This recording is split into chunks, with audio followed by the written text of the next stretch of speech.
every second, every minute. Man, I swear that she can get it. Saying you a bad bitch, put your hands up high. Hands up high, hands up high. Tell them put the lights down right now. Put me in the mood. I'm talking about dark blue perfume. Go, go. I recognize your fragrance. Hold up, you ain't never gotta say shit. And I know your taste is a little bit high maintenance. Everybody else basic. You live life on an everyday basis with poetic justice. Poetic justice. If I told you that a flower bloomed in a dark room, would you trust it? I mean, I write poems in these songs dedicated to you when you're in the mood for empathy. There's blood in my pen. Better yet, with your friends and them.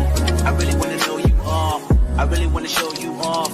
Fuck that. Pour up plenty of champagne. Cold nights when you curse this name. You called up your girlfriends and y'all curled in that little bitty range. I heard that she wanna go and party. She wanna go and party. Nigga, don't approach her with that Atari. Nigga, that ain't good game, homie. Sorry, they say conversation rule the nation. I can tell, but I could never right my wrongs unless I write it down for real. P.S.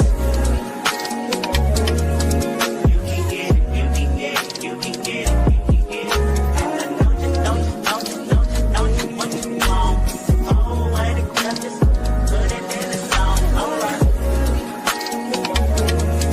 You can get it, you can get it, you can get it, you can get it. And I don't you want you wrong? Oh, I accept this. Put it in the song, alright.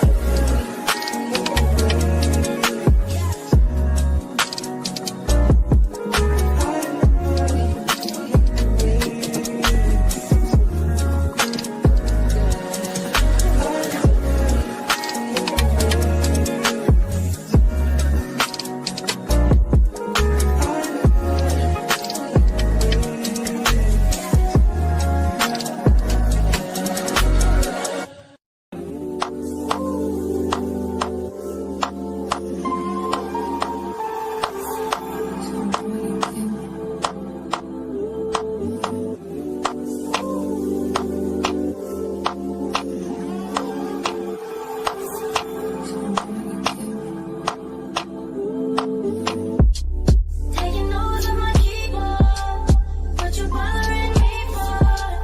There's a room for what you following me for? Sing a fucking sing along. So girl, what you singing for? 'Cause you blow like a seaport. My whole seaport. Money, all money. Big hot deep in the trash, big money. Sweet tie, sweet tie, love, man, for the girls, man, I'm so fine. Bring some pleasure, rainbow sun. Nice handshake, first night from mine. All right, dance, like I'm coming. Flirting, they loving the crew, they loving the crew, they loving the crew. Oh, they loving the crew, oh, they loving the crew, they loving the crew, they loving the crew, they loving the crew.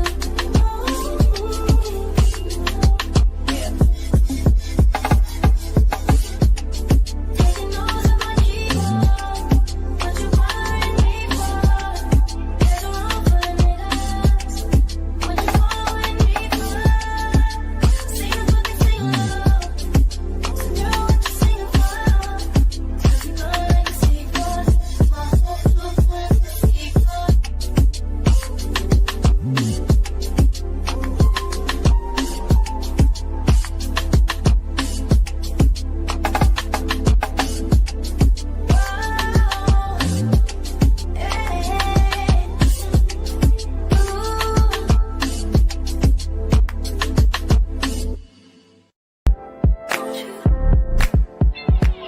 Where'd you go? Oh, you know how I've been living without you. Daydreaming on a cloud with you like the horizon. With you tonight is on an island. Yeah. It's about time for making up. Found you wasn't with me waking up. Now you said I couldn't miss your touch. I needed to distance myself from you. I was just in love with you. So confused on what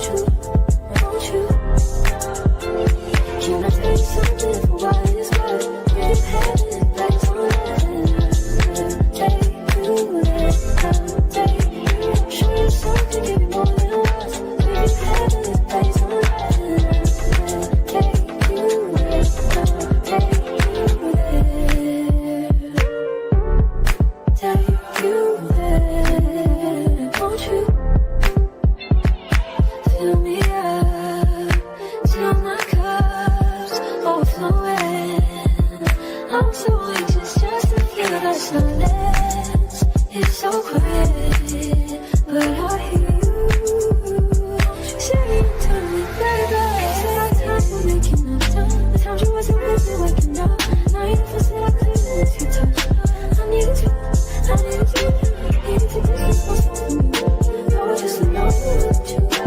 So complex, won't you? Can I tell you something for what it is worth? We had it that time.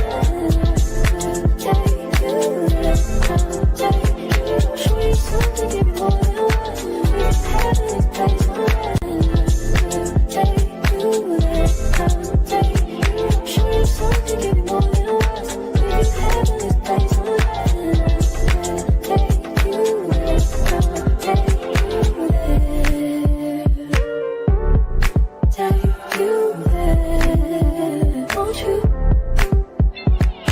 Fill me up till my cup's overflowing.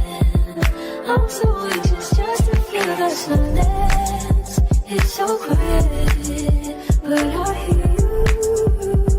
Say it to me, baby. Say I time for making up time. The times you wasn't with me waking up. Now you never said I couldn't miss your touch. I needed you. Needed to distance myself from you. I was just alone with you. So complex, won't you? Can I tell you something for what it is worth? We had it that time. Take you there, take you. Show you something, give you more than what. We had it that time. Take you there, take you there.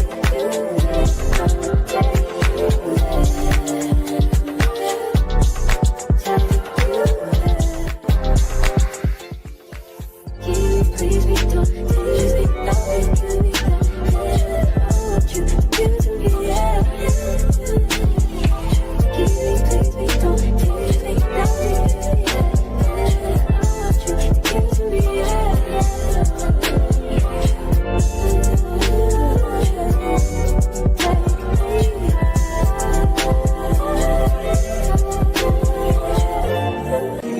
Every second, every minute, man, I swear that she can get it. Saying if you a bad bitch, put your hands up high, hands up high, hands up high. Tell them turn the lights down right now, put me in the mood. I'm talking about dark perfume, go. I recognize your fragrance. Hold up, you ain't never gotta say shit. And I know your taste is a little bit high maintenance. Everybody else basic. You live life on an everyday basis with poetic justice. Poetic justice. If I told you that a flower bloomed in a dark room, would you trust it? I mean, I write poems in these songs dedicated to you and you're in the mood for empathy. There's blood in my pen. Better yet with your friends and them. I really wanna know you all. I really wanna show you off. Fuck God, pour up plenty of champagne. Cold nights when you curse this name. You called up your girlfriends and y'all curled in that little bitty range. I heard that she wanna go and party.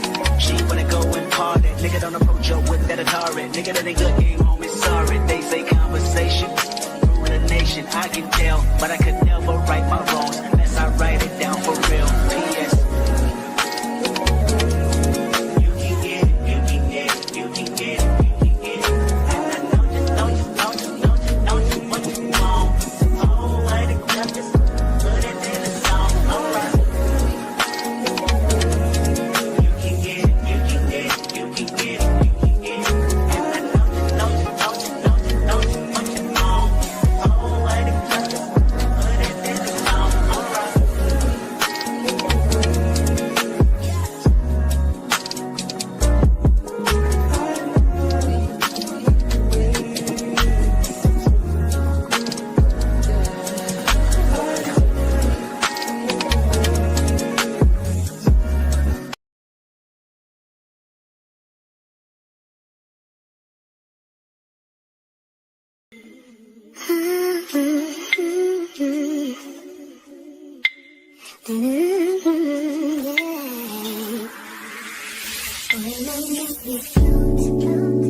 You set me on a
fast and you do what you want. At this time, doing what I want. Hope you do what you want. What you want.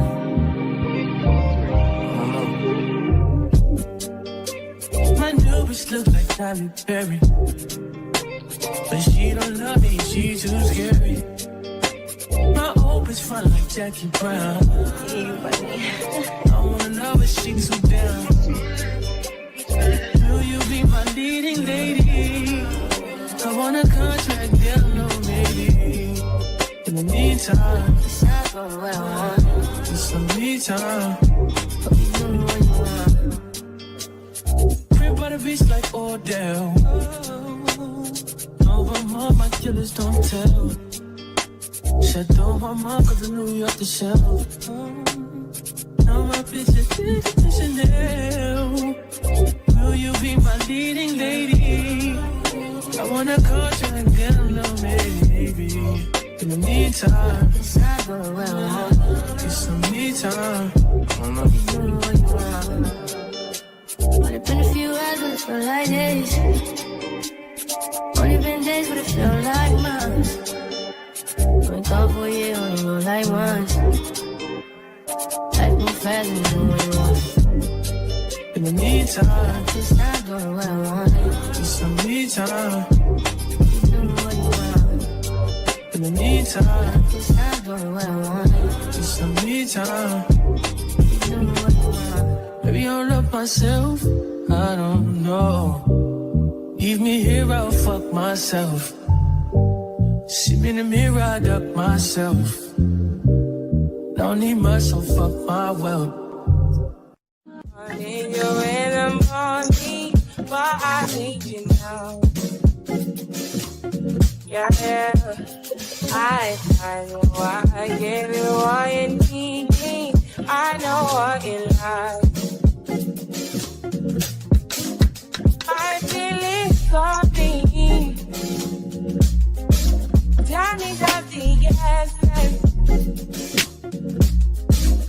I try to keep you, and I need some lessons. I need to get better. I try to live, but I can't. I don't know why I got the wall. Drop me out of my mind. Don't need no other body. Don't need no other body. Only you feel on my body. Only you feel on my body. You don't need no other body. Then I need a mess of my mind. And I need to get free up in mind. Say your body talk to me nice. Say now my love you didn't need for your life. Yeah, our love no be like. Say every day together, yeah, day and night. Yeah, if I leave you go by. Yeah, if you leave I go love me your body, baby. Love me your body, baby. And you're whining your body, baby. So crazy. Love me your body, baby. Girl, you want need me. I just wanna let you know. Oh, baby, day. Don't need no other body. Don't need no other body. Only you feel on my body. Only you feel on my body. You don't need no other body, baby. Ask me, baby. No one, no one,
Good morning. Well, I'm sorry. Good afternoon, y'all. Happy Saturday. I hope everybody having a blessed, beautiful day. I surely am. We all should be. We woke up this morning and started on our way. Hey, Tanya. Hey, Miss B. Hey, Bertha. And who else we got? Miss Margie. Hey, y'all. Come on in here. We're going to get started. Hey, Miss B girl. How you doing, Miss B girl? How you doing? We're gonna get started, y'all. We're gonna get started because I have been trying to get to this story all week. Okay. All week I've been trying to get to this story and I need to get it out there.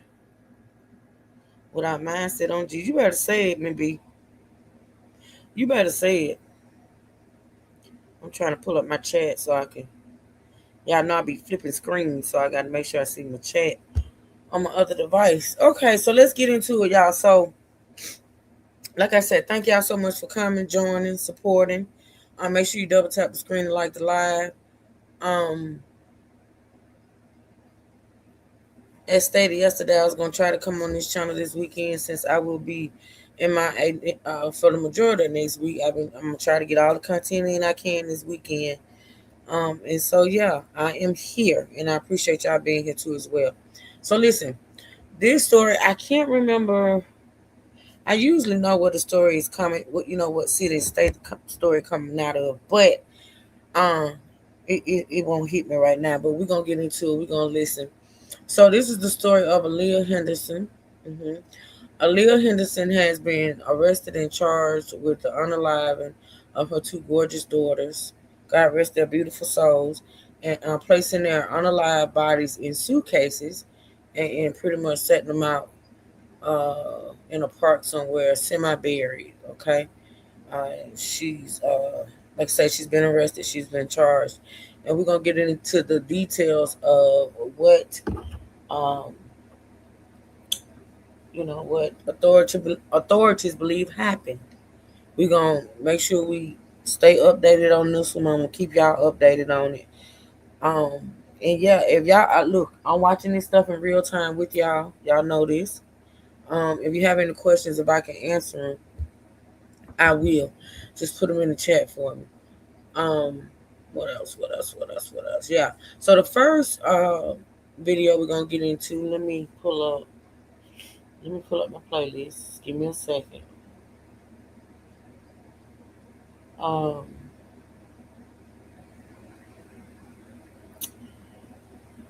This is gonna be a doozy right here. So the first video we're gonna get into is brought to us by the way of a channel. Well, actually, it's a news channel, Cleveland News. That's where it is, Cleveland, Ohio, y'all. This is where this took place, in Cleveland, Ohio. It was at the tip of my tongue. Oh, thank you, Tanya. It was at the tip of my tongue. You have me, B? So, yeah, Cleveland, Ohio. This is a news channel in Cleveland, Ohio, Channel 19 News. I'm going to share this out. I'm going to share this out on my community wall. So if y'all want to go over there and check out the channel, feel free to do so. I'm going to share it out. But we're going to get into this so we can listen, respond, and react, okay?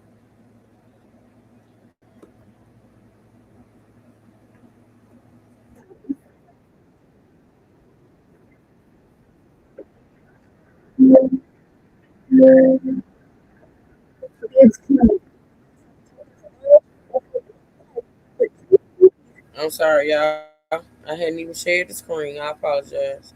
Let me do that so y'all can join in with me, okay? My God, today. Get it together, truth.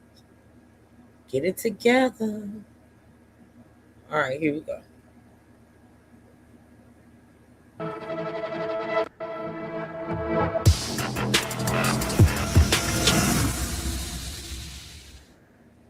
A disturbing discovery. Cleveland Police. I just found a head in a suitcase in the park.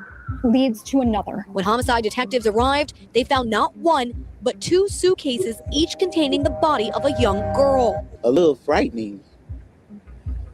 It just makes me wonder what happened, you know. Launching an urgent search for their identities and their killer. If anyone thinks that the devil is not among us, they're mistaken. Okay? They're mistaken. The devil is among us. What took place here was demonic. And a call for help from the public. We're asking if anyone has any information, so anything suspicious in the area, that they are to contact the Cleveland Division of Police Homicide Unit. 2 little girls, half-sisters, their identities revealed. Their mother charged with their murders. A father who begged for help. I don't get how you can hate your own kids enough to kill them, to bury them, to do all this, and go right there to that home, right there, and live there when your kids is dead right here. A community shaken to its core. Because it's going to take a minute for us to heal. That's real. It's going to take a minute for us to heal. So what we need to commit to from this point forward is being the voice for these angels, making sure that justice is done. Now, Deshaun Chapman wants changes to the system he says has denied him a chance to be a father. The 19 Investigates team has been working sources, uncovering hidden details and breaking new developments in this case since the moment these children were found. Now we're taking you inside the investigation. I'm Sarah Goldenberg, and you are listening to Dark Side of the Land. It's an unthinkable crime. 2 little children gone too soon. They were sisters, little girls with big smiles. Amor Wilson, just 10 years old. Mila Chapman, just 8 years old. Their lives, their hopes and dreams, their childhood innocence stolen. Today is Wednesday, March 11th, and a suspect was in court today. I'm going to take you through what we know so far, starting from the beginning. We'll go through this case day by day as it unfolded over the first 5 days and everything that's happened in the courtroom up until now. A warning, this podcast episode features some graphic details that may be disturbing. Monday, March 2nd, day 1 of the investigation. The 911 call came into police just after 6 p.m. A man walking his dog made the disturbing discovery in the South Collinwood neighborhood of Cleveland. Cleveland 911, dispatcher, do you need police, fire, or an ambulance? Police. Cleveland Police, what's the address of the emergency? It's a park, Midland and 162nd Street. I just found a head in a suitcase in the park. The caller tells the dispatcher his name and phone number. Okay, and is it a human head or an animal head? Yes, no, it's a human head in a suitcase with it looks like some other body parts. I was walking my dog and my dog stopped and it was something like half buried. It was like a suitcase. I pulled it up and unzipped it and opened it and that's what it was. And where is the suitcase? It's all the way to the back of the park. There's a black suitcase. I'm standing on the sidewalk right now and you can actually see the suitcase from here. Okay, it was like half buried and I was walking my dog and my dog started sniffing it. I've been walking past it for a few days. Yeah. And I said, let me just take a look and see what this is because it wasn't there like last week. I was hoping it wasn't that, but it is. A Cleveland police officer responds, checking in with the 911 caller. They talk on the side of the road on a warm March day. Here's audio from the officer's body camera. How you doing, sir?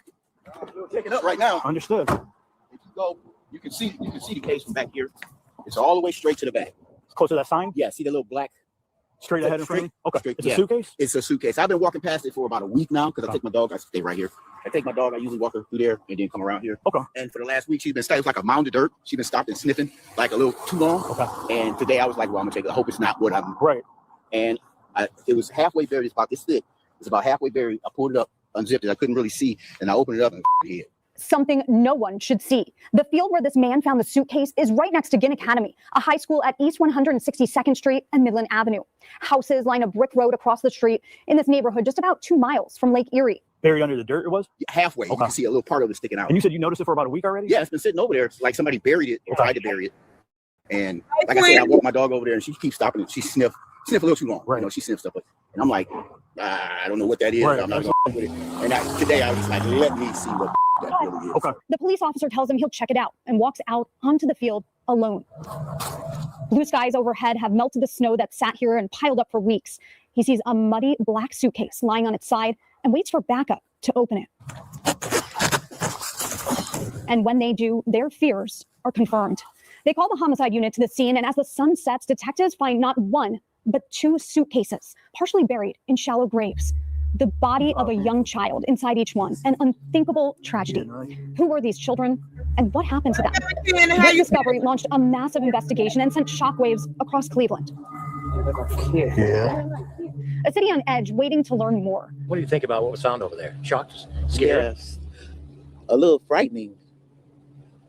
It just makes me wonder what happened, you know, how did that come about? Detectives worked through the night meticulously collecting evidence. Firefighters and other police officers have been told to clear the field to preserve the crime scene. The homicide unit checked surrounding houses for surveillance cameras, questioned neighbors, and followed up on tips. Later that night, a slow trickle of information started coming into our newsroom and out to the public. Breaking news alert. We begin with breaking news. Cleveland police finding 2 bodies in the area of East. Okay, Ken, I'm glad you're feeling better, babe. I'm so glad. 162nd Street and Midland Avenue in the South Collinwood neighborhood. The Cleveland Division of Police sent out a press release just after 9 p.m. saying their homicide unit was investigating 2 suspected homicides, and the bodies found had been sent to the Cuyahoga County Medical Examiner's office for examination. Next, they needed to find their identities and the cause and manner of their deaths.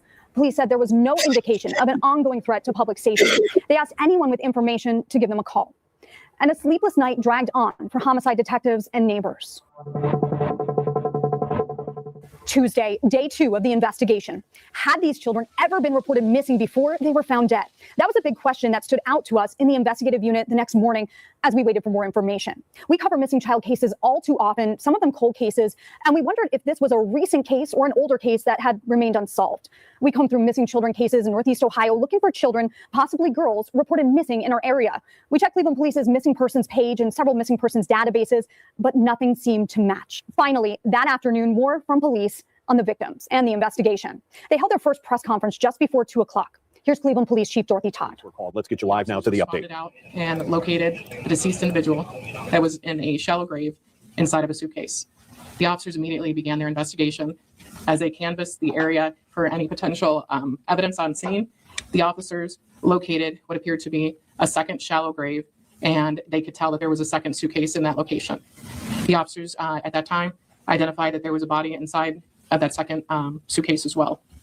The medical examiner's office responded out and they took custody of the individuals and for their further investigation. So we completed our investigation on scene. The only updates we have at this time are that the individuals are 2 juvenile Black females. The one individual is suspected to be anywhere between the ages of 8.5 to 13. The second is estimated to be of the age of 10.5 to 14. At this time, there are no clear indicators of the cause of death of the 2 young females. And we're asking if anyone has any information, saw anything suspicious in the area, that they are to contact the Cleveland Division of Police Homicide Unit at 216-623-5464.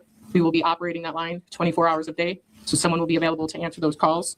Or they can call Crime Stoppers at 216-252-7463. At this time, we don't know how long the juveniles had been at this location. It was some time, so it's not just something that was recent. The investigation is ongoing. We have to wait for results from the medical examiner, and from there, we should have an update once we have further information. So if you have any questions, we'll open it up. The body's dismembered. No. And approximately how big are these suitcases if you were to? I am not going to give that information right now. So the only thing I do ask is if somebody saw something that was suspicious involving something that sounds familiar, I don't want to give certain information out that could tamper the investigation. Were the 2 victims related? No, we don't have any identification of either of the victims at this time. But Do you have any suspects? No. They're missing persons, missing children that match. Now, mind you, y'all, this case is a couple of weeks old. This particular video right here was dropped. This was in the beginning, y'all. So this particular video was dropped. Hold on, let me make sure. All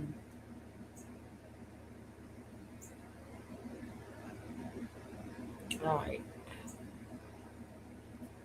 This one was dropped on March 11th, 10 days ago, okay? 10 days ago. So like I say, this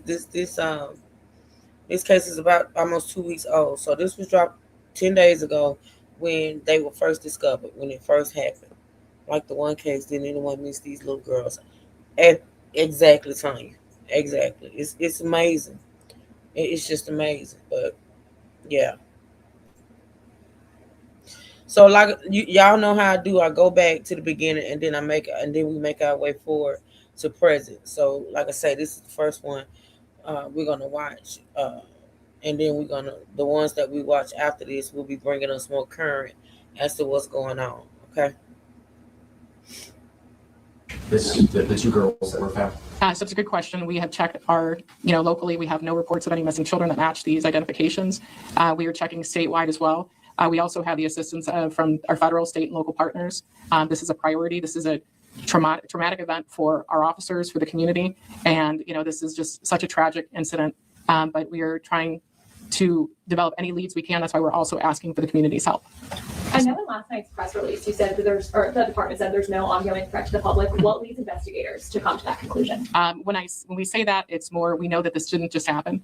We still have to develop exactly when this happened. And, we don't have any indication that there's a clear threat to safety. As far as how long those children were hidden in that field, in the suitcases, Chief Todd said it was hard to tell. The first week of March in Ohio, the snow finally started thawing, and she said their detectives were out in the neighborhood looking for more information, including surveillance cameras at their houses. But the difficult part, she said, was finding the timeline of when this happened. How far back do they need to look? Are you working with any other agencies in this? Maybe FBI, maybe National Center for Missing and Exploited Children, anything like that? We are working with all of our federal, state, and local partners. From Department of Children and Family Services to CMSD to the FBI. This is a priority investigation. As far as your knowledge, have you had any other cases here locally similar to this where children were found in suitcases or missing people are up, like anything like this before? Not that I'm aware of. Chief, can you describe, when it involves children? I mean, it takes this crime to another level. It does. Can you talk about that? So when you look at that, you have an individual who's a resident who locates the trauma that happens right there. And, at the end of the day, our officers are just regular people and their parents. And, it's something that a lot of officers never have to experience. We hope they would never have to experience. And it's traumatic for everyone. And it's traumatic just for those who live in the area to know that this was right there outside their doorstep. Should people be on heightened alert in and around this area? I think all residents should always be cautious to the ongoings of their neighborhoods, just, keeping alert for anything that is suspicious and always reporting it. We can't do police work alone. It takes the community to be a part of that, to call us, to let us know if something in their neighborhood is suspicious that needs, something for us to take a further look at. The bodies found were two young Black girls who remained unidentified. There was no obvious sign of how they died, and police believe their bodies have been there for some time, but they didn't know how long. So many unanswered questions still. First, who were they and where were their parents? Could these children have been in the foster care system or involved with Children and Family Services? Did they go to school? And if so, why did no one ever report them missing? And were the victims from the Cleveland area or were they from somewhere else? Into the next day, hour by hour, we would learn more. Wednesday, day 3 of the investigation, investigators continued to work around the clock trying to solve this case. Just after 11 a.m., another big clue came down about the identity of the two girls. We learned they were half siblings from the Cuyahoga County Medical Examiner's Office. They confirmed this through preliminary DNA relationship testing, but no names yet. These sisters remained unidentified. Then, just before our 5 p.m. newscast, a tip comes into the newsroom showing photos of police back in the area of the crime scene, searching a house one street over. 19 News anchor and reporter Caitlin McCarthy rushes to the scene with a photographer, finding crime scene tape roping off a street and police cars everywhere. Investigators seem to be focusing on one home, going in and out of it. Here's Caitlin's story that ran in our newscast that night. Cleveland police investigators spent hours taking evidence from a home here on East 162nd Street in the Collinwood neighborhood. This is across the street from where the two girls were found in suitcases buried in shallow graves. Part of the investigation led us to this home, and it's been a nonstop, ongoing investigation. Our homicide unit, it's often not said, but they have been working around the clock in this investigation. Cleveland police say a person of interest has been brought in for questioning involving the two young girls buried in a field next to Ginn Academy. The community has been trying to grip this heartbreaking discovery that was made on Monday evening. We spoke with a neighbor who lives close to the home investigators searched. She did not want to show her face. I was just shocked. Like, that's like crazy. Who can do something like that to some babies? Councilman Michael Polensik says he wants accountability for whoever did this and justice for these girls. What kind of monster demon would do this to two children? Just throw them away like they're garbage. No, not here. Not in Collinwood. No, that don't happen. We're not going to put up with that. We want a resolution. We want these two children. There's got to be justice for these two kids. A somber reminder of where the remains of the girls were found. This small memorial showing that the community will not let them be forgotten. This obviously is difficult in terms of the ages of the victims, and it's no secret that it touches our hearts. Our officers are human just like everyone else, and they're their parents, their grandparents, and it affects them as well, which is, it goes to say that they're committed to resolving this as quickly as possible.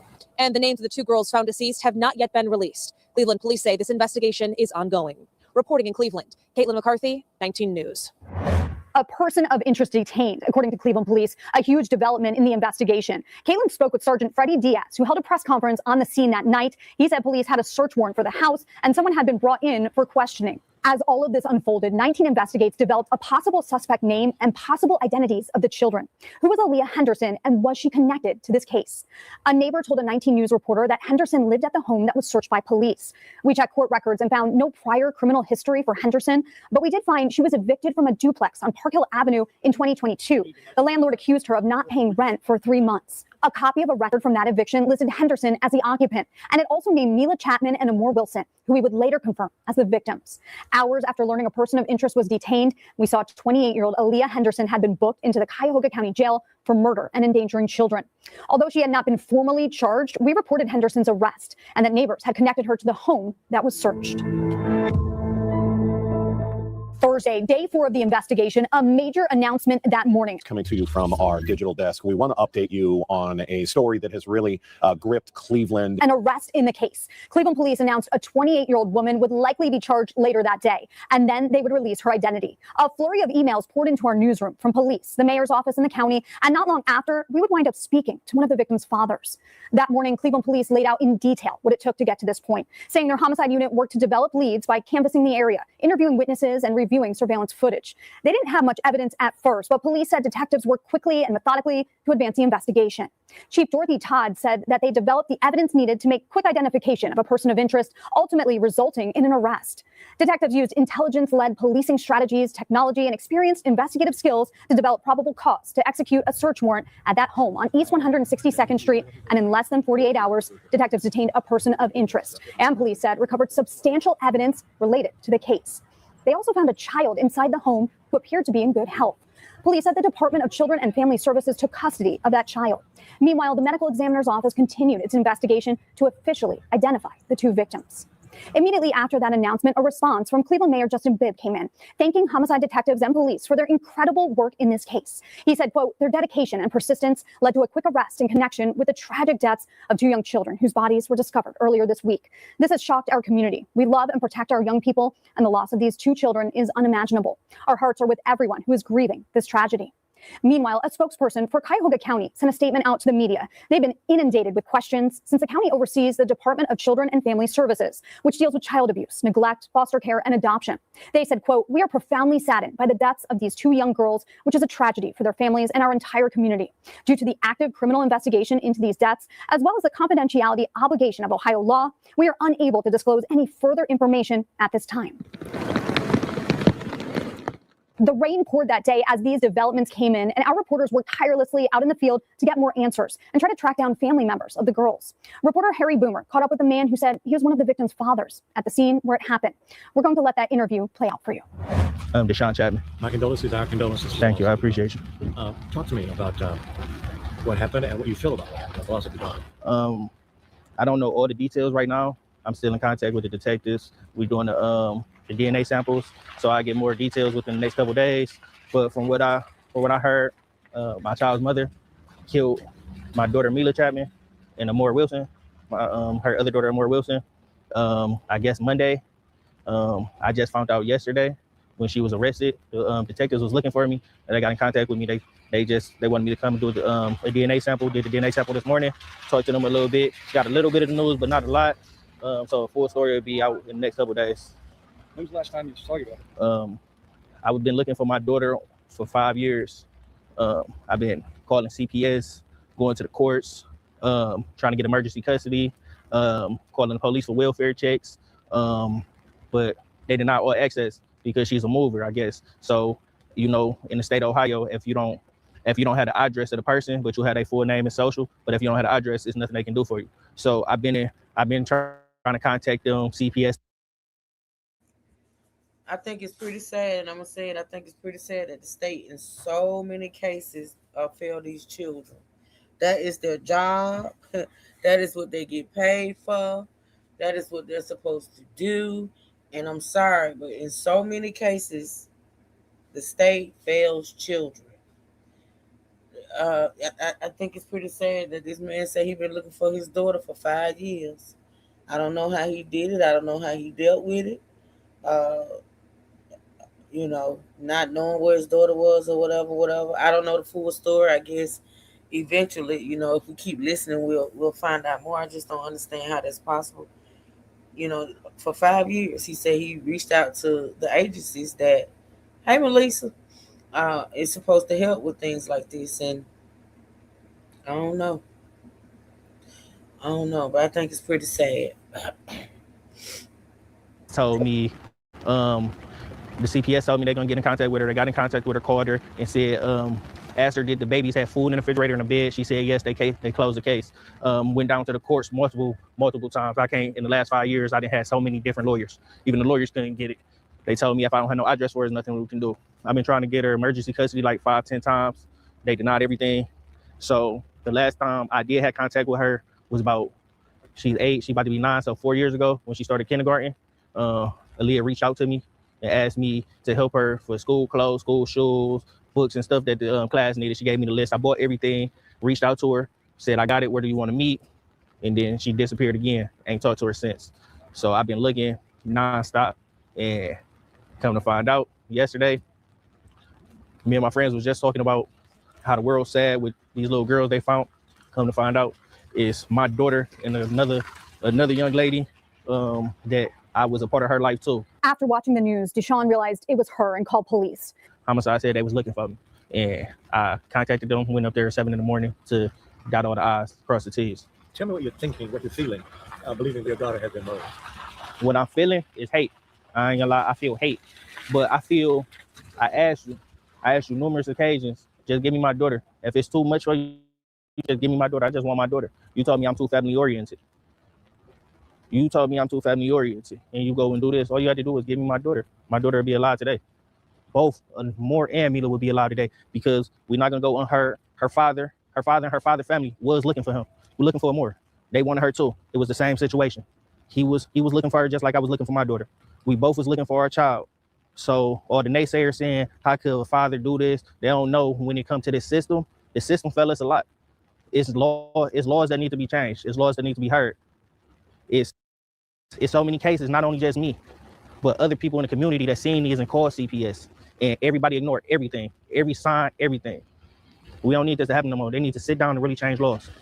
What kind of a woman was your daughter's mother? Is your daughter's mother? I say she emotionally unstable. She a grown woman that don't know how to control her emotions. I feel like she want to be the bigger picture. I can't say, but it's, from my eye, it's probably jealousy of the kids. I don't know, but like I don't get how you can hate your own kids enough to kill them, to bury them, to do all this, and go right there to that home, right there, and live there where your kids is dead right here, and go be a mother to another child. Why you just killed your other two? I don't understand how you can do that, and I hate you for it. Now, I'm not sure, because like I said, I'm watching this with y'all. I seen bits and pieces of stuff. I'm not sure. A little boy, I think. A little boy was found in the house. Hold on a minute.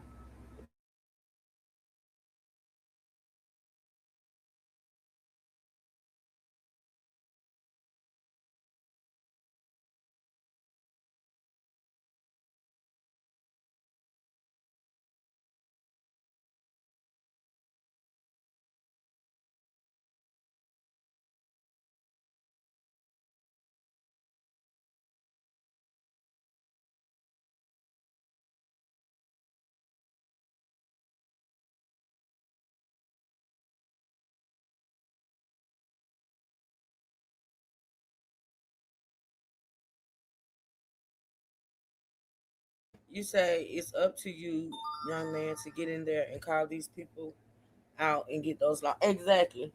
I exactly. But like I say, the fact of the matter is he was failed. The girls were failed. If everything he's saying is true, Tanya, if everything he's saying is true, he did. I thought it was another girl, but I could be wrong. What you talking about, Tanya? What other girl? If everything he's saying is true, he did his part. I feel like if mind you, I'm saying if everything he said is true, what he tried to do and what he did his part. He did what he was supposed to do to try to get his girl, his daughter. You know what I'm saying? The thing about it is, I just don't know, you know, if everything he's saying is true and to what extent. But you know, I don't know.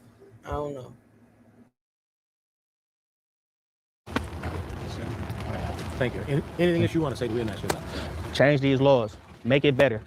Men do have a say-so in their child's life, married, unmarried. Oh, Make it better. That's what I was saying, and I forgot my whole thought.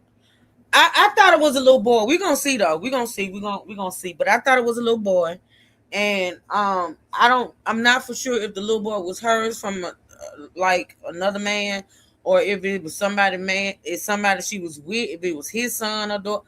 I don't know. But of course, we're gonna see. We're gonna get into it.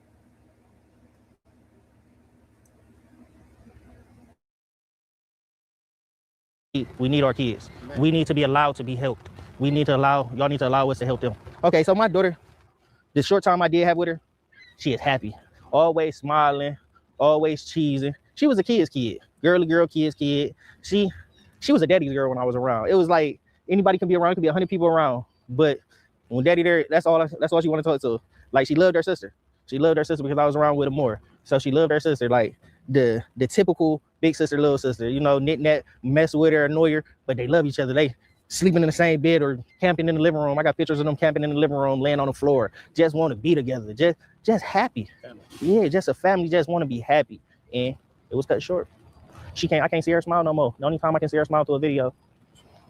And it's sad. It's not even sad. We're not even gonna disrespect the word sad. It's disgusting. Thank you, man. Appreciate it. Thank you. After their interview, Deshaun goes to the spot where his little girl was found. The rain continues to pour on the flowers, a handwritten note, a teddy bear, and a single candle sitting in the dirt near the trees where Mila was found. 3 of his friends surround him, giving him someone to lean on as he grieves. We've tried to verify Mila's dad's claims, but at this point, nothing has been verified since children's public agency records are confidential in Ohio. Later that evening, it's official. We finally have the names of the victims. Amor Wilson, 10 years old, and Mila Chapman, 8 years old. The Cuyahoga County Medical Examiner's Office identified the little girls through DNA relationship testing by comparing their DNA to family members like their fathers. Still, how they died was not released, and the investigation into the cause and manner of Amor and Mila's death continues. And we got a glimpse of Mila from her father, Deshaun. He sent us a cell phone video of her from years ago when she was a toddler. She's wearing a green button-down shirt, her hair in 2 braids with yellow bow barrettes. Her deep brown eyes and beautiful smile seem to jump off the screen as she jokes with her dad. I don't want to say that. Say hey, Grandma. No. Say it. Say it. No. Hey, Maya. Say hey, Grandma. Mimi. I want to put my dustin. By the end of the night on day 4 of the investigation, Mila's own mother was officially charged. Aaliyah Henderson, 28 years old, who was booked into the jail the previous night, faced 2 counts of aggravated murder for the deaths of Amor Wilson and Mila Chapman. On the charging document from Cleveland Municipal Court, a detective with Cleveland Police wrote, quote, "Through the course of our investigation, we learned that Aaliyah Henderson did knowingly and purposely cause the death of Jane Doe 1 and Jane Doe 2. After their deaths, Aaliyah Henderson did knowingly and purposely place Jane Doe 1 and Jane Doe 2 in suitcases and bury them in shallow graves." The document listed the birth dates of Mila and Amor, but not their names. A reminder, Henderson remains innocent until proven guilty. Friday, March 6th, day 5 of the investigation. Our first in-person look at the mom charged with murdering her 2 young daughters, as Aaliyah Henderson was arraigned at the Cuyahoga County Justice Center Friday morning. All right. This court is now open in for the city of Cleveland. This is to adjournment. The Honorable Jeffrey Johnson is presiding. There be no talking. Court is now in session. You may be seated. Good morning, everyone. The very first case judged on the docket is Aaliyah Henderson. She has 2 counts of aggravated murder. 5 corrections officers, all dressed in black, led her into the courtroom. Henderson was dressed in a Navy jail jumpsuit, her hair up in 2 buns, her hands cupped behind her. Good morning, Ms. Henderson.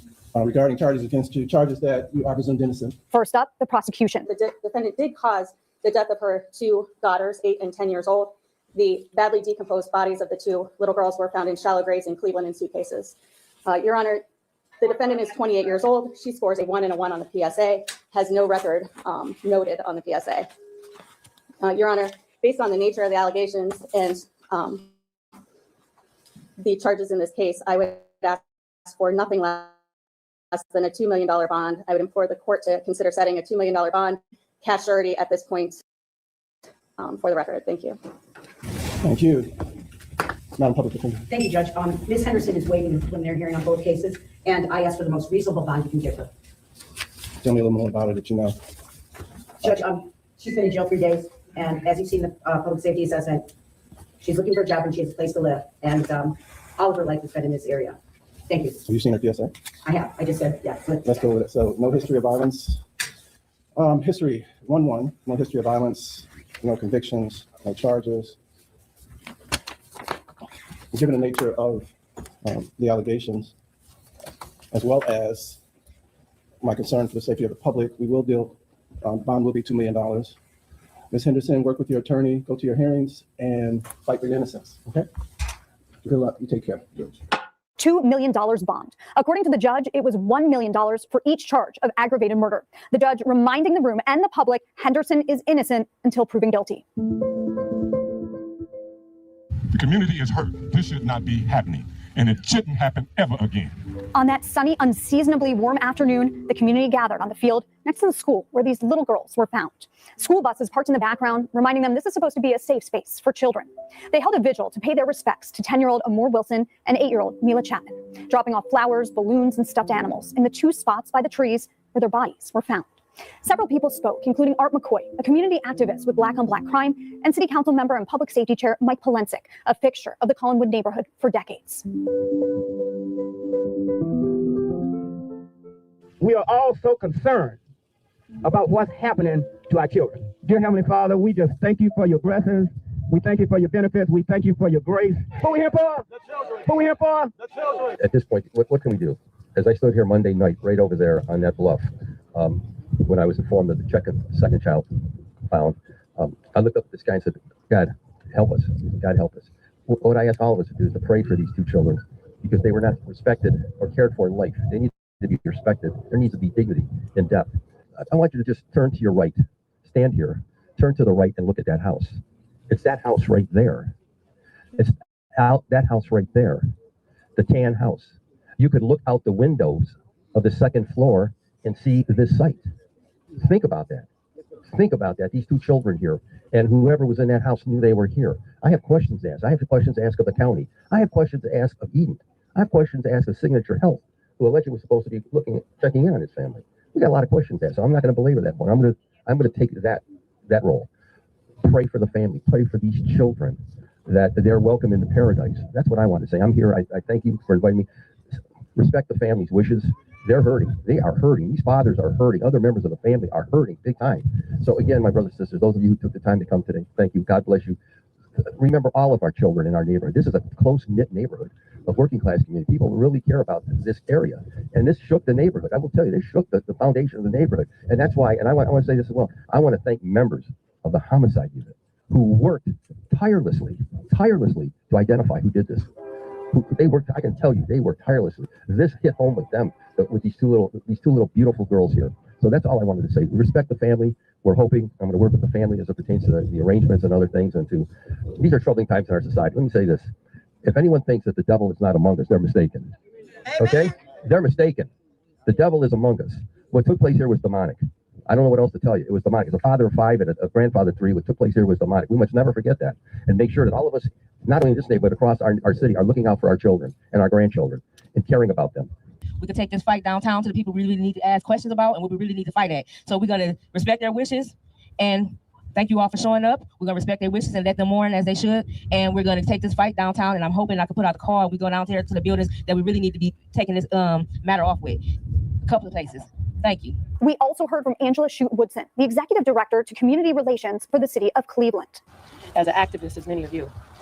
So it hurts my heart that I'm here today because this just shouldn't be. And all parents matter. Let me try that again. All parents matter. So a father's cry is just as sincere and serious as a mother's cry. And we have to pay attention to that. And so our prayers and thoughts go out to the family and the loss, the heavy loss. But just know that we're here to help. We're here to lean on. A lot of our partners are out here from anywhere from Trauma Help, and we thank all of them for coming. I'm like Brother Art, I don't want to get into names, but there's a lot of people in this circle to lean on. Please lean on, because it's going to take a minute for us to heal. That's real. It's going to take a minute for us to heal. So please continue to pray for the family and pray for each other. Thank you.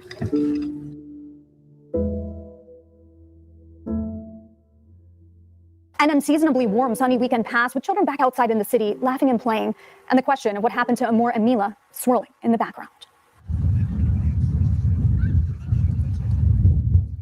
On Monday, March 9th, 1 week after the girls' bodies had been found, Mila's dad, Deshaun, held a vigil and balloon release for his daughter and Amor.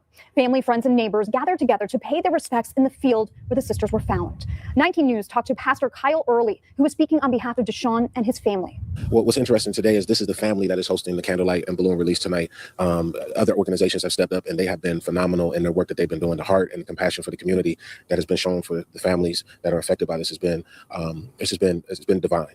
What we have to understand though is that everybody's grieving. You have two fathers that are grieving, one that is incarcerated, one that is, here present in the community, and both are working together to make sure that these babies can be laid to rest peacefully. Early is talking about Amor's father. We don't know a lot about him, and we're choosing not to name him. What we've learned has been through community members and people saying they're relatives on social media. There's a GoFundMe page claiming to raise funds for Amor, run by someone who says her brother is Amor's father.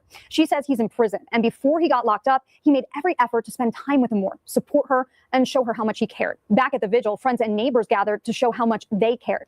Here's more from Pastor Early. Everybody goes through a process of grief, but we go through it differently.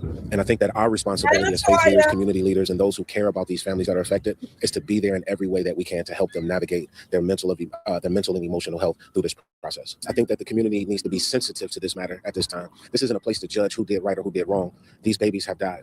And the first phase of this is to lay them to rest and that the community can start to heal. As they released colorful balloons into the sky, the community vowed they would never forget the lives of Mila and Amor.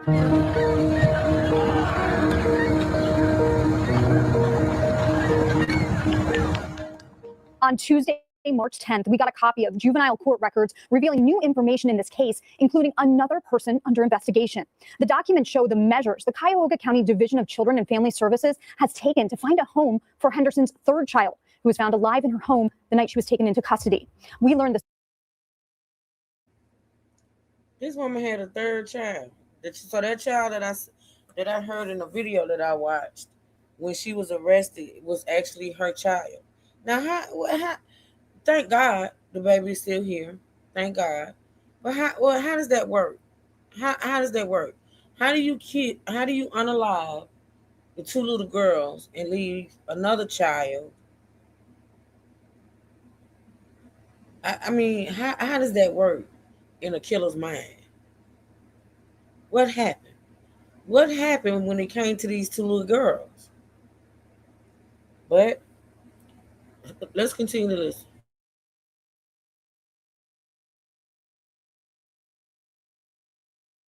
Court records revealing new information in this case, including another person under investigation.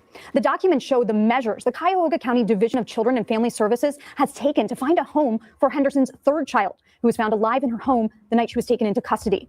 We learned the 6-year-old's father is not related to Mila or Amor, and we're not naming him. Children and Family Services said he hasn't had contact with his child since she was 6 months old. And according to the documents, police are investigating all relatives, including the 6-year-old's father, in this case. He's listed as the person of interest in the deaths, and he has a history of domestic violence. I'm confused. I don't understand what they're saying. Hold on. And maybe y'all can help me out. Let's listen. I'm confused what they're saying. On Tuesday, March 10th, we got a copy of juvenile court records revealing new information in this case, including another person under investigation. The documents show the measures the Cuyahoga County Division of Children and Family Services has. I mean, you say, yes, truth, that's the one. We don't know if the child is a girl or a boy, but sounds like a boy. Taken to find a home for Henderson's third child, who was found alive in her home the night she was taken into custody. We learned the 6-year-old's father is not related to Mila or Amor, and we're not naming him. Children and Family Services said he hasn't had contact with his child since she was 6 months old. And according to the documents, police are investigating all relatives, including the 6-year-old's father, in this case. Okay, well, she just said she, so I'm imagining the baby was a girl. I thought it was a little boy. But she said the daddy has not had contact with the baby since she was 6 months old. Okay. Of Children and Family Services has taken to find a home for Henderson's third child, who was found alive in her home the night she was taken into custody. We learned the 6-year-old's father is not related to Mila or Amor, and we're not naming him. Children and Family Services said he hasn't had contact with his child since she was 6 months old. And according to the documents, police are investigating all relatives, including the 6-year-old's father, in this case. He's listed as a person of interest in the deaths, and he has a history of domestic violence, according to the records. He later denied all allegations in the complaint. The court ordered the child be placed in emergency temporary care in the custody of Children and Family Services. I don't understand why he would be, why this other child's dad would be a person of interest if they're saying he hasn't seen his baby since she was 6 months. That means he hadn't been around. He hasn't been around. So if he's, and maybe I need to slow it down. Maybe I'm just not grasping it. If they're saying this man hadn't seen his child with her, who's 6 now, since she was 6 months old, but yet they're saying he's a person of interest, why? How? If he's not been around. He has 3 different daddies, 3 kids, but it's strange. She unalived the 2 oldest children and left. Yeah, that's really strange. Yeah. Had contact with his child since she was 6 months old. And according to the documents, police are investigating all relatives, including the 6-year-old's father, in this case. He's listed as a person of interest in the deaths, and he has a history of domestic violence, according to the records. He later denied all allegations in the complaint. The court ordered the child be placed in emergency temporary care in the custody of Children and Family Services. Also on Tuesday, we got some more information about where Mila and Amor went to school, but it only left us with more questions. 19 News reached out to the Cleveland Metropolitan School District. After a few days, they told us Mila and Amor were briefly enrolled in CMSD for a few months between August and November of 2022. They said on November 4th of that year, both girls were withdrawn from the school district and transferred to Ohio Distance and Electronic Learning Academy. They extended heartfelt condolences to the entire community for the loss of these girls. We then reached out to the online school to find out if Mila and Amor have been attending classes recently. A spokesperson told us they do not have any records for students by these names. Oh, no, Tanya, no. Unless I'm misunderstanding, and maybe I could be. He's not the one that's in prison. If he was in prison, Tanya, he wouldn't be trying to get the baby. The one that's in prison is one of the unalived girls' dad. Is with the 2 unalived girls is 2 dads. One is the one we heard the interview with, and the other one is incarcerated. This third daddy is not incarcerated. Oh, wait. Maybe that third child there was acting. No, he was. He wasn't. She just said that the records show that he has not seen the baby since she was 6 months. She's 6 years old now. I don't know where he been, what he been doing, and why he ain't seen the baby, but she just said that I'm getting hot. Hold on, y'all. Let me cut my L. Hold on.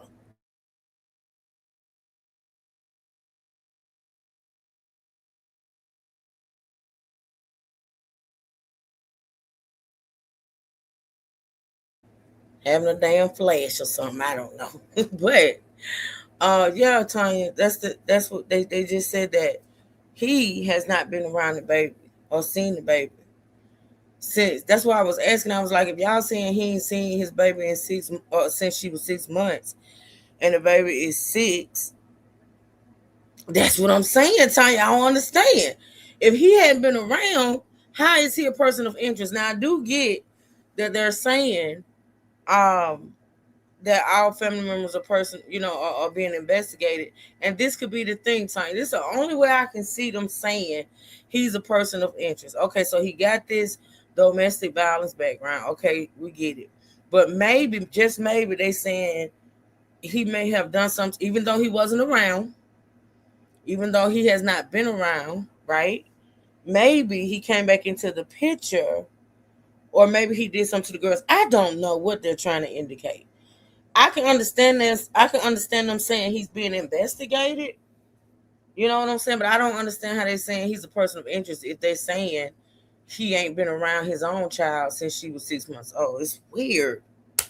I am so confused with this one, but we're going to get it. We're going to get it, I promise. Wow. She sent us a statement too. They said on November 4th of that year, both girls were withdrawn from School District and transferred to Ohio Distance and Electronic Learning Academy.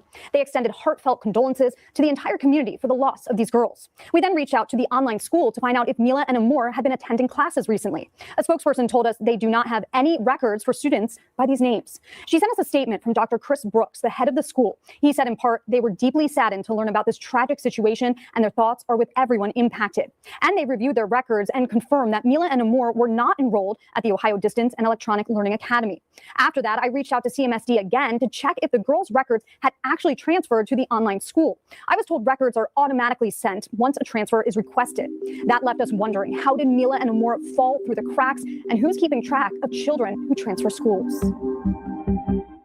Now it's Wednesday, March 11th, and Aaliyah Henderson was back in court for an initial appearance. Since she's charged with felonies, her case has been bound over to the Cuyahoga County Court of Common Pleas. Henderson appeared by video conference, sitting at a table with her hands cupped behind her with a blank expression on her face. Judge Shannon Gallagher assigned Henderson 2 private attorneys, including Kevin Spellacy. He's a high-profile defense attorney in Northeast Ohio. The public defender's office will continue to represent Henderson in the custody case of the 3rd child. Your bond is set at $2 million, cash, surety, or property. Good luck to you. We reached out to Spellacy for a statement on Henderson's behalf, and we have not heard back. Next, the case will go to a Cuyahoga County grand jury, and it will be up to them to decide whether or not to indict Henderson on these charges. It's also possible more charges could be added. There are still so many questions in this case, and it could take months to get more answers. We're waiting to find out the cause and manner of Mila and Amor's deaths, and we're wondering if anyone else could have been involved. At this time, Henderson is the only person charged, and we want to know if there were any cases with these girls involving children's services. The dad says there were, but no one has told us one way or another. That won't be easy to find out because in Ohio, public children agency records are confidential and exempt from general public records requests. That's to protect the privacy of the children involved. It's actually a violation of state law to release these records.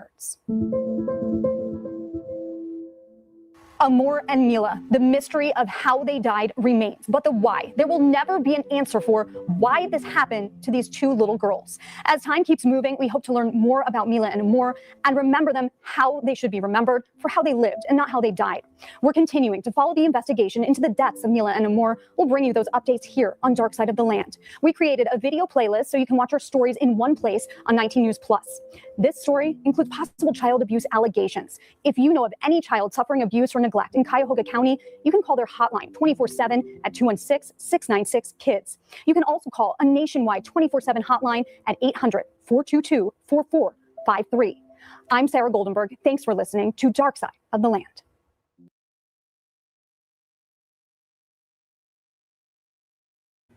I like that video. I like that channel. I did check them out. I did subscribe. I need to go check them out and see what else they got over there. I like that channel. It's actually a news channel, but yeah. So yeah, I shared them out. Channel 19 is the name. I shared them out on my community wall. Y'all go over there and check them out. All right. So the next video we're gonna get into is from our girl Shanitra Speaks. Okay. And like I said, y'all know how this works. It's gonna probably be a lot of redundancy. It's gonna be some things said over and over again, but we just gonna, because apparently we need to let this soak in anyway. Because me and Tanya, who I know we be paying attention, I know how y'all be paying attention, but it's confusing. It's like really confusing. So hopefully by the time we get through today, we'll get some understanding, full understanding as to what's going on. And I will definitely keep y'all updated on what's going on with it. So we're gonna get into Shanitra Speaks, another one of my favorite crime and justice channels. I'm gonna share her out on my community wall. Y'all go check her out. And here we go. And she dropped this video on. I'm gonna look it up. I'm gonna look at it when I share it out on my wall. But we coming up on present, okay? With that, the judge picked 2 independent assigned counsel. Was that in the agreement room? Henderson's relatives are being investigated by police. Henderson's relatives are being investigated by police, including the father of her 3rd child, who was. That's what the other. So yes, she's saying, Shanitra is even saying the father of the 3rd child is also being investigated, which I don't well, I do, I guess. But yeah, so he's even a person of interest. I guess they figure a woman can't unalive her 2 children and dig a hole and put those babies there herself, but a woman on a mission. Yes, the hell she can. They weren't buried. They wasn't buried like that, like she attempted. Because if they were buried halfway decent, that guy wouldn't have saw them sticking out the ground. And that, yes, a woman can do that. Look, this ain't the first case of this. It's like it's a thing going on as a trend where women are unaliving their children, putting them in suitcases, and putting them in dumpsters and things of that nature. This ain't the first story. This ain't gonna be the last story. It's plenty more stories out there that we're gonna cover. It just is what it is. I don't know why they don't think that a woman could do it, because they doing it. They doing it. But I do understand investigating all aspects. I get that.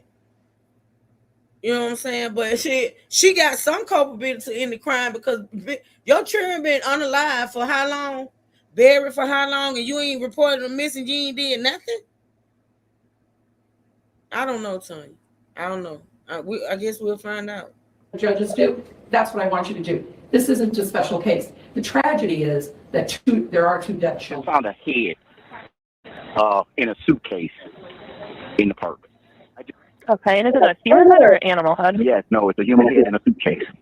1, 2, 3. Mila Moore forever. Just 3 days after 28-year-old Aaliyah Henderson was formally charged in connection with the deaths of her 8 and 10-year-old daughters, Aaliyah returned to court for the second time on March the 12th, 2026. While this case has gripped the nation and made headlines across the country, the judge stated that in her 12 years on the bench, she has never had an attorney come before her requesting to be assigned to a case until now. According to the judge, the public defender's office approached her and requested to be assigned to represent Aaliyah Henderson in this case, something the prosecutor strongly objected to. The judge explained that in the state of Ohio, there is a rule that would allow Aaliyah Henderson to be represented by private counsel. Because of this rule, the prosecutors argued that this case is not unique. So there should be no exception made for the public defender's office to represent Aaliyah.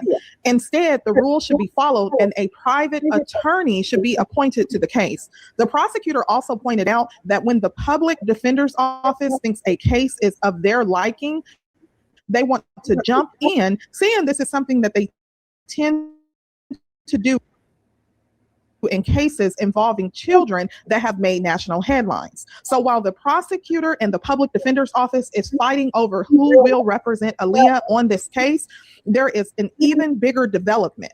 Court records now reveal that although Aaliyah Henderson is the only person currently charged, members of Aaliyah Henderson family are also being investigated in connection with the deaths of her 2 children. Henderson's relatives are being investigated by police, including the father of her 3rd child, who was found safe inside her home the day that Henderson was arrested. New court documents show that child is just 6 years old and is now in the care of Children and Family Services. 19 News is not naming the father because he has not been charged, but court records list him as a person of interest in the deaths with a history of domestic violence. Because of that, the 6-year-old has been placed into emergency care. Court records also show the father has not had contact with this child since they were 6 months old. The father denies all allegations of abuse. Now, as Aaliyah Henderson remains jailed on a $2 million bond, the motive behind the senseless tragedy has not been revealed. Many have pointed out that Aaliyah appeared to create a complicated life for herself by shutting out her family and the fathers of her children. All 3 of her children have different fathers, and the fathers of the 2 children she is charged with murdering say they wanted to be involved in their daughters' lives, but claim Aaliyah would not allow it. Now, as you may recall from my previous video, the father of 8-year-old Mila Chapman said he and Aaliyah were once in a relationship and lived together for about a year after Mila was born before the relationship ended. According to him, he later contacted Child Protective Services after reporting that Aaliyah had threatened to take their daughter's life. And he says that is when she completely shut him out. Now, Mila's father also reported that he has not seen his daughter in about 5 years, meaning that the last time he saw Mila, she would have been around 3 years old, which is why there are no current photos of the children. I appreciate everybody that want to be involved, but we was denied access to our kids when they was alive. We want to put them to rest together as fathers. We respect and we appreciate everything, but let us have this one thing, yo. Let us have this one thing. Like, we can't protect them in life. Let us protect them afterwards. That's all I'm gonna say. And I appreciate all y'all for showing out, showing us. But you feel me? This ain't goodbye. This ain't nothing. This is a celebrated life. All right, I want to see you later. And I want how we coming. Go ahead, bro. The ages of the children also help paint the timeline of Aaliyah Henderson's relationship. Mila, which is the middle child, was 8 years old, and her oldest sister was 10. So the child who was removed from the home and she was not harmed, according to authorities, was 6 years old. So that means Mila would have been about 2 years old when her sister was born, indicating that after the relationship with Mila's father ended, Aaliyah moved on and entered another relationship fairly quickly. And as you heard in the news report, they are not going to identify the father of the child that is currently in CPS custody at this time. But it has also been reported that Aaliyah may have taken additional steps so that she was not able to be located. For reasons unknown, it is reported that she legally changed her last name in 2019. She subsequently, sometime later, would withdraw her 2 children from public school and enroll them in a virtual school online that you're going to hear about. Now, the significance of this is that the fathers, as you just heard in the clip, said that they were denied access to their children. The 10-year-old father, he's currently incarcerated, and I covered that in my previous video, and he's now come forward to release a statement because he's been getting backlash with comments of people saying, how are you going to get your child and you're currently incarcerated, and you have been for quite some time? So this is the statement that was released by his brother. But the real is, y'all love me and I love y'all. So that's what y'all gonna do. But Amor and Mila, the only victims in this, I can deal with bearing that black mark because I know I play a role in how this all turned out. It ain't all on Aaliyah, bro, real stuff. I know I made this mistake 8+ years ago, and I've been doing my time for it. But for some reason, I always knew catching this case will haunt me for the rest of my life. Now, keep in mind, he's been incarcerated for 8 years. So the oldest is 10. So that means he went to prison when she was 2 years old. So he hasn't been there. And he's saying now that he regrets catching this case. And he says, this is my first and only time ever doing time, but I'll never be able to leave it behind now. Let me be the example for them little boys in the streets with kids that leave their babies out there. Maybe by bearing this burden, I can change some minds about street stuff, and you can post it too. That's the real. Y'all that know me know I love my baby and would never have chosen this, but my presence and availability or lack thereof meant everything in the end. Now, he also had a social media account, or someone may have been handling it for him. And even going back to 2023, he would post happy birthday to Amor, which is his daughter that unfortunately lost her life. Spoke to Cleveland Metropolitan School District, and they confirmed that both girls were enrolled in CMSD between August and November of 2022. On November 4th of 2022, both girls were withdrawn and transferred to Ohio Distance and Electronic Learning Academy, a tuition-free online public school. It's not known who withdrew these girls. Pastor Kyle Early spoke with us on behalf of Mila's father. The heart and the compassion for the community that has been shown for the families that are affected by this has been, it's been divine. As their families and the community come to grips with this tragedy, they are holding each other close as they navigate this grief. He's a great father. Both men are. Mr. Wilson is a great father as well. I've seen firsthand behind the scenes them working together for one cause and one cause only. The first phase of this is to make sure that these babies are laid to rest peacefully. 3 members of the Public Defender's Office, I direct the prosecutor to stand in to have this conversation. This case ends in an even number. Pursuant to the local rule, the public defender shall be assigned cases that end in a 1, 3, 5, or 7. It is this court's discretion to assign counsel, private counsel, for all other cases. The public defender asked to have this case assigned to his office. Anna Ferelia is representing the state of Ohio on this case. She was not present for that conversation. I will allow you the opportunity to be heard.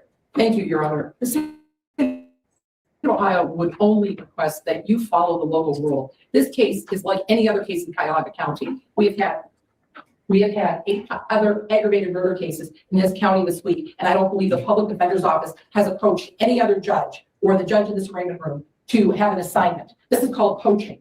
And this is not the first time the public defender has done it. When they think a case is of their liking, they want to jump in. They wanted to do it in Bianca Ellis, and the judge did not allow them to do that.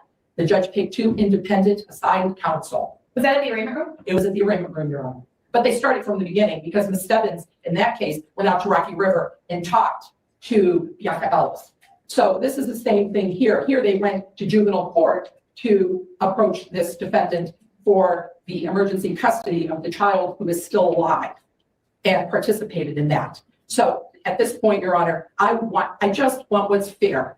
And I want you to follow the local rules. That's what the other judges do. That's what I want you to do. This isn't a special case. The tragedy is that there are 2 dead children.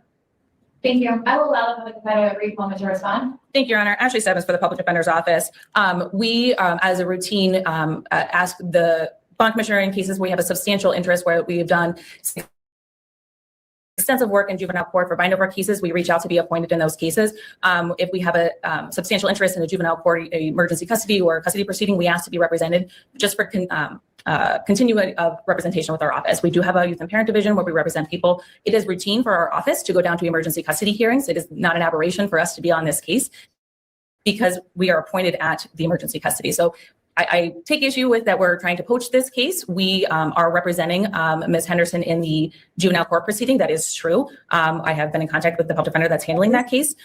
We are asking to handle this case because of that, because we were able to get into the jail to speak with her. And the Bianca. Are you representing her in the custody case? No, one of our. She would have a different lawyer in the public defender's office anyway. It would be the same team that we are able to communicate, Your Honor. So we have a social work division that is able to work with her. We have the attorneys down there are able to communicate with us easier than outside counsel. So in the Bianca Ellis case, we were actually approached by the court to come out and do the case. We did not just show up at court and ask to do the case. So I just wanted to make sure that the court was aware of that. This is not out of the blue for us to ask for a case that ends in an even number, because we do reach out on a number of occasions, especially with our vertical representation unit, where we represent someone from basically arraignment in juvenile court on. We do come to this court and say, can you please appoint us to make sure that we have the same team moving forward in the adult division? Okay, thank you. While this may not be a unique situation for you, this is a unique situation for this court. Yesterday, I was approached. This is my 12th year on the bench, and I've never once been asked to be assigned by an attorney to be assigned to a case. This case ends in the number 6. It's an even number. Treating it like any other case that I'm going to assign private counsel. Thank you for your time this morning. Okay. State of Ohio. I will assign 2 attorneys to represent you. I'm assigning Attorney Nancy Jameson and Kevin Spelletti. Your bond is set at $2 million, cash, surety, or property. Good luck, Jim. Thank you, Your Honor.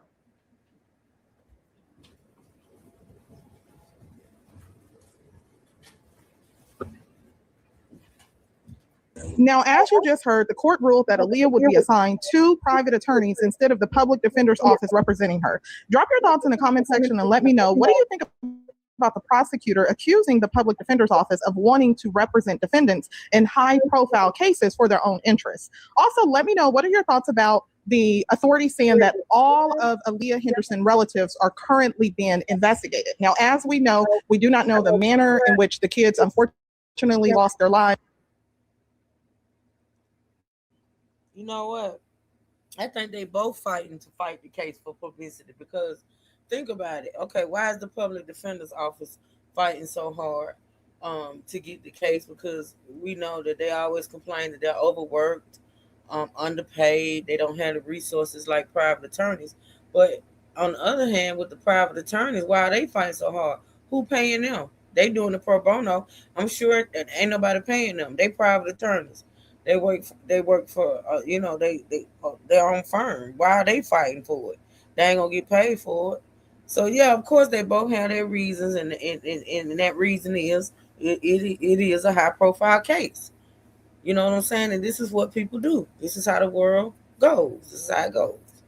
You know, in the midst of all this, the children and what happened to them somehow get distorted, because now they fighting over who gonna represent this woman who deserves, to be honest, in my opinion, no representation at all. If the evidence proves that she unalived those kids, put them in that suitcase and buried them, send her ass to prison. Fuck a trial. See, this is where all this money go to unnecessarily. Just let the police prove it. If the police prove it, send her ass to prison.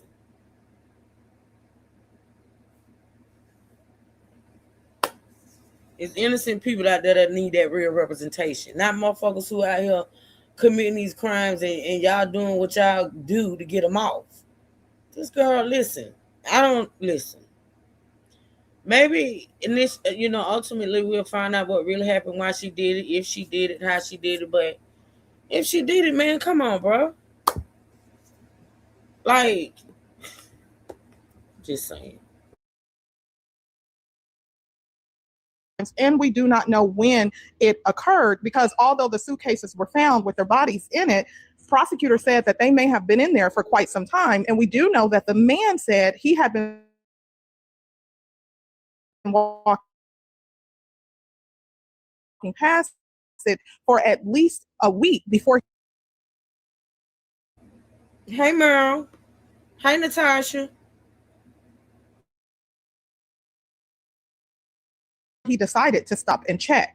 Now, in my previous video, I played the body cam footage, but in the 911 dispatch audio that you're going to hear, this is the caller calling it in. According to him, he had been walking past it, as I stated, and it wasn't until his dog kept sniffing around it that he finally decided to stop and look inside. So you're going to hear that call, but that's not the only one I want you to pay attention to. You will also hear from the neighbor. This is the same neighbor who appeared on the news and previously said that she had been contacting authorities and felt that they were very dismissive of the concerns that she was bringing. She also claimed that Aaliyah's family had been coming around the home after everything happened. In fact, in one post, she claimed that Aaliyah's sister came to the apartment complex with a man who she said was threatening people while holding a weapon. She said she reported what she knew to police about the situation involving the children, but she felt the officers were dismissive of what she was telling them and even suggested that she had been under the influence. So the officers were accusing her of being under the influence, something that she strongly denied. She also claimed that despite reporting multiple concerns, she felt authorities were making excuses and not taking what she was saying seriously. In addition to that, earlier reports revealed that there have been prior issues connected to the home where the children lived. According to those reports, Aaliyah had previously been listed as a suspect in a stalking case, although it has not been revealed who she was allegedly stalking or when that incident occurred. Now, that same neighbor, the one you're going to hear from in this 911 audio dispatch that called into authorities, she also claimed that she had been harassed by Aaliyah for about a year. She said Aaliyah threatened her, followed her, and would even be out on her porch uninvited. Police did not immediately file charges against Aaliyah in that situation.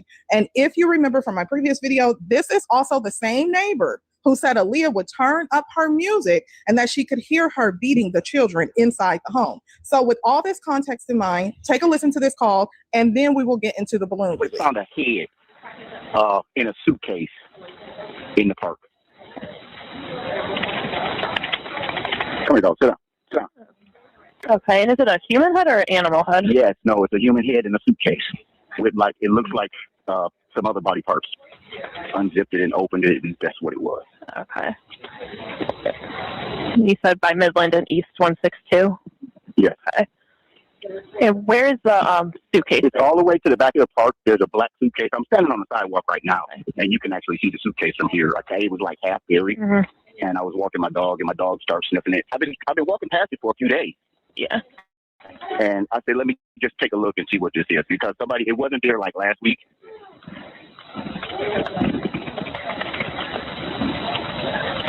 I'm just typing this all in so we can get help out there. I was hoping it wasn't that, but yeah, it is. They were at the door lying about knocking on everybody else's door, checking on their kids. They knew my name. They knew how many kids I had. They asked me for my information. They said they had a 440 number for me. How do they have all that information if they're doing a well? Hello? Okay, I think that's better. What's your name, ma'am? Are you talking to me or somebody else? I'm talking to you. What's your name, ma'am? They had my number. They said they had a 440 number for me and everything. So typically, I understand your frustration, but when we think it's not a frustration, it's just I feel like they knocked on the door lying. Okay, so about what they were really at my door for, because it's not like they went door to door. You're speaking over me. Now, I called you guys to give you the information that I know. You have to let me speak. We have to have a conversation. You're speaking over me. Oh my God. Okay, can I speak to the officers? The officers were at your house. Just let me say this, okay? When the police are out, you want to ask them all the questions that you have, because this is dispatch. Once an officer is out there, it's beyond us. So we don't know exactly everything that goes on once it's past being dispatched. Does that make sense? Okay, is there a way for me to get the information? Where are you now? I have court this morning. I have things that I am doing. I am not at home. Okay, so what's your address? We can send an officer back out there so you can ask whatever questions. Ma'am, I just said I'm on my way to court. Why would you send an officer to my house? Ma'am, listen. Is anybody home that can speak to police? I just told you what they said. To the person.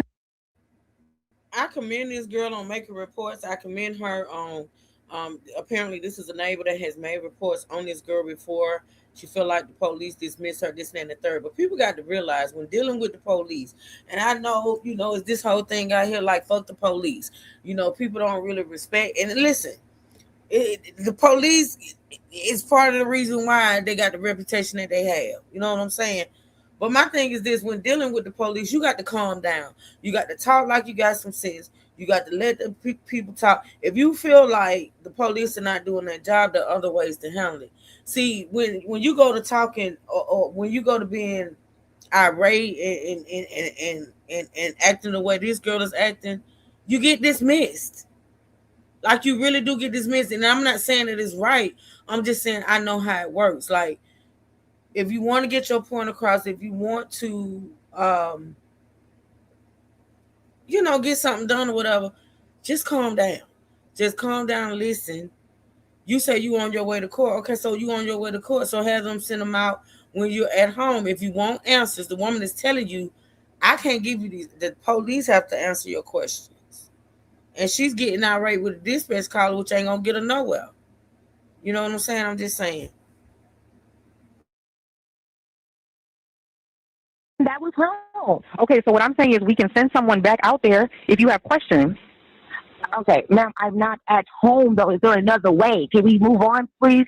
Is there another way for me to find out information about why they at my house? You want to know why the police are at your house. Do I have to come down there? Hold on. The woman is telling you that she going to send the cops back out to tell you why they was at your house. She can't tell you. You getting upset with her, she can't tell you. Yeah, my God, today. Ooh. Is there somebody at your house that can speak to police?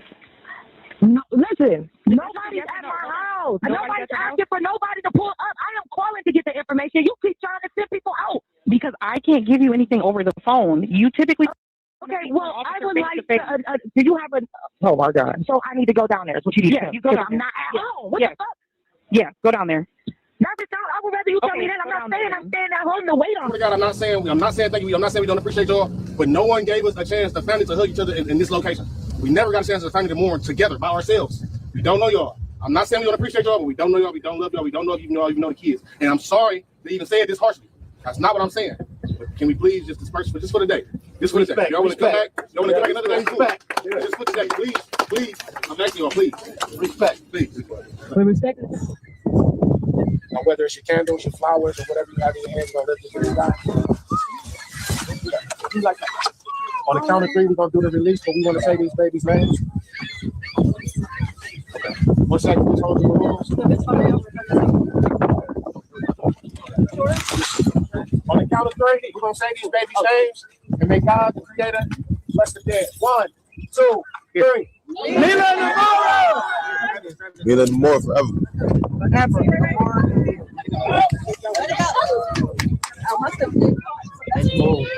They held on to them. They want them. They want them. Damn it, man. Video. They held them down. They like, man, no. Hey,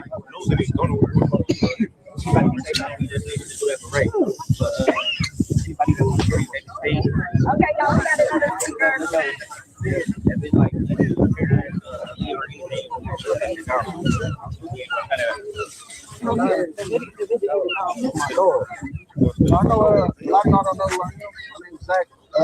If you got any issues with the court system, it's a long ass process. I can wait to get in the right direction.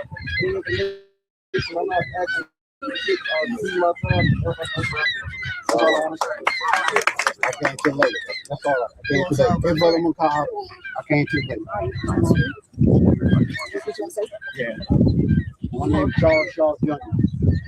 I'm in the same situation with all y'all guys in, but the father with the kids and everything. But I came in the last minute. Sorry about So I'm gonna leave it like that. My name is Charles Shaw. I'm gonna leave it like that. I'm gonna holler at you. Okay? What's the point of talking? You can't just say shit, bro. Hey, what's up? Y'all trying to slide? This nigga just want to have a moment of fame. What you doing? I'm ready for what comes next, starting right now with what I want to tell the world. See, what we don't know is why the world is like this. And there is no possible answer that a person could give us to justify the damage that has been done to the world I live in today. Did you know that the crime rate has stayed at a steady level over the past 12 months? I just want to say we are gathered here tonight because our hearts are heavy. When a tragedy like this strikes our community, it shakes it at its core. We are not here to discuss rumors, speculation, or place blame. Tonight's purpose is about honoring the lives that were lost, holding space for grief, and standing together as a community. Because see, grief has a funny way of showing us how deeply connected we are.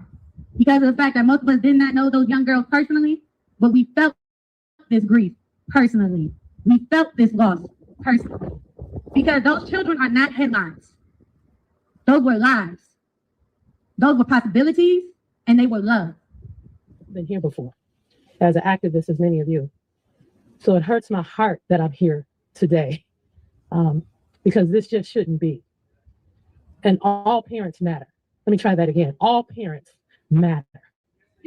So a father's cry is just as sincere and serious as a mother's cry. And we have to pay attention to that. And so our prayers and thoughts go out to the family and the loss, the heavy loss. And it brings tears to your eyes. Like, it was so sad. Did we fail this mother as a community? I know we don't have a lot of answers right now. You could have dropped your kids off at the fire department somewhere. The hospital? It's places that if you're tired of your children, drop them off somewhere. Juvenile courts or something. Like, hey, I can't do this. You know what I'm saying? Get help. Yes. I hope they get her the best way they can. Like, I wouldn't even feed her down at the Justice Center. She don't even deserve to eat.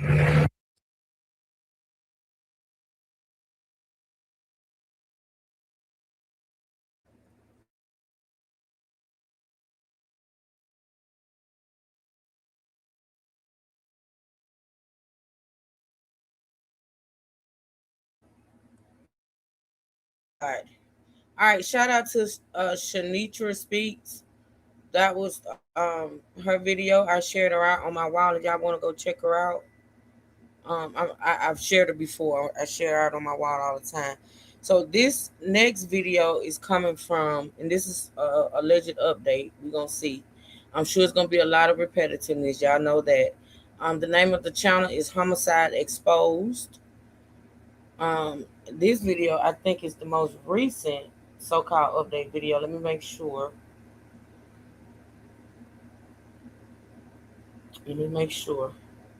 Yeah, it was updated 6 days. Well, no, that's not it. 6 days ago. 6 days ago. I don't know how much of an update we're gonna get. It's probably gonna be, like I said, a lot of repetitiveness. We're gonna listen to it though, because we want all this to sink in as we follow this case. And then I got two more short videos. One is the body cam of her being arrested, and then there's another short news clip that tells us more about the mother, Alisa Henderson's background. She has a background, even though she don't have an extensive criminal background, she does have a background. Okay, and this little short video that we're gonna watch last is gonna explain it. Okay, so let's listen. Thank y'all so much for joining again. Thank y'all for tapping the screen, liking the live. If you have not tapped the screen and liked the live, please do so. I appreciate y'all being here supporting this live today. I really do. Shout out to y'all. All right. Any questions, put them in the chat. I'm sure me or Tanya or someone else who's been following this can answer it. Okay. All right. Here we go, y'all. The very first case the other is Dr. Leah Henderson. She has 2 counts of aggravated murder.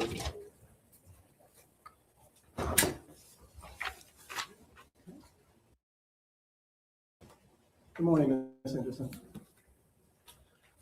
All right, so we're going to first hear from, regarding your bond, we're going to first hear from the prosecutor from the state, and regarding charges against you, charges that you are presumed innocent, on charges that allow for you to have an attorney without costs. And after we hear from the prosecutor, we'll hear from your attorney. Okay. Madam Prosecutor. Thank you, Your Honor. Your Honor, this is an allegation of murder in 2 separate charges. It's alleged in this matter that the defendant did cause the death of her two daughters, 8 and 10 years old. The badly decomposed bodies of the two little girls were found in shallow graves in Cleveland in suitcases. A Cleveland mother accused of killing her two children. Tonight, one of their fathers, she told you that she was going to kill your daughter, is facing the unimaginable. Police say they know who is behind the crime. Now family and neighbors talk to News 5 investigator Scott Knoll, all trying to make sense of this tragedy. So I do want to point this out for those who may or may have not missed it. This father, the one that spoke in the interview, he said that Aaliyah told him years ago that she was going to kill his daughter. He reported that. And after he reported that is when she started keeping the child away from him. So she did what she said she was going to do. See what I'm saying? When people don't pay attention, when people don't take heed. Because, see, you got to think about it as a mother, right? As a mother, how do you tell your child's father that you're going to kill your child? How do you even think that? How do you say it? So even though, you know, the police or whoever he reported it to may have taken it as, oh, she's just mad or it's an idle threat or whatever. Regular moms don't, you know, normal moms don't say that. Normal moms don't threaten to kill their kids. You know what I'm saying? So this is what people have to pay attention. All this reporting that this guy said he did, the neighbor said she reported things, and it was just ignored. And these babies they gone. Behind people just not stopping, paying attention, investigating, and doing what they needed to do to protect these kids. It's utterly ridiculous. It's sad.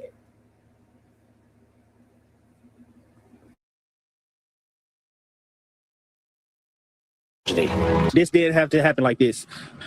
Mila had a father, prison father, that wanted her. He says he hadn't seen his daughter in years, claiming Henderson cut him off after he called Child Protective Services after she threatened Mila. Come get this crybaby ass baby or I'm gonna kill her. Was that just a frustrated mom? I don't know if that was a frustrated mom or a deranged woman, but I'm gonna go with the deranged woman. On a Monday evening, You're looking at a new video of Aaliyah Henderson being booked into the Cuyahoga County Jail for allegedly murdering her daughters, 10-year-old Amor Wilson and 8-year-old Mila Chapman, and burying them in suitcases. Their bodies were found last week in Cleveland's Collinwood neighborhood. That case is now being presented to a grand jury. A man is walking his dog through a quiet Cleveland neighborhood. Same route, same streets, same faces. Nothing unusual. Just another Monday evening on East 162nd Street. But his dog won't move. She keeps pulling toward a beat-up suitcase sitting near the edge of Saranac Playground, sniffing, circling, refusing to leave. The man had walked past that suitcase every single day. For a week, he figured it was trash, somebody's old junk. He never thought twice about it. But that evening, something felt different. He walked over, crouched down, and unzipped it. What he saw inside stopped him cold. He couldn't speak. He couldn't move. He just stared, because what was inside that suitcase was never supposed to be there. He called 911. Officers arrived within minutes. They secured the scene, documented everything. And then, while still processing what they had just found, one detective noticed something in the nearby brush. Another suitcase. 2 suitcases. Same location. Same shallow graves. Both hidden in plain sight, right next to a playground where children play. And inside each one, a little girl, 2 daughters, gone. And the person responsible, she wasn't a stranger. She wasn't hiding far away. She was someone these little girls called mom. Stay with me, because this story is going to shake you to your core. And trust me, the details get much darker from here. Welcome to Homicide Exposed, where we pull back the curtain on the cases that the world needs to hear about. Today's story is one of the most disturbing cases to come out of Cleveland, Ohio. A mother, 2 little girls, and a secret so dark it took a dog to expose it. Hey, before we go any further, drop your state or country in the comments right now. I want to know where my Homicide Exposed family is watching from.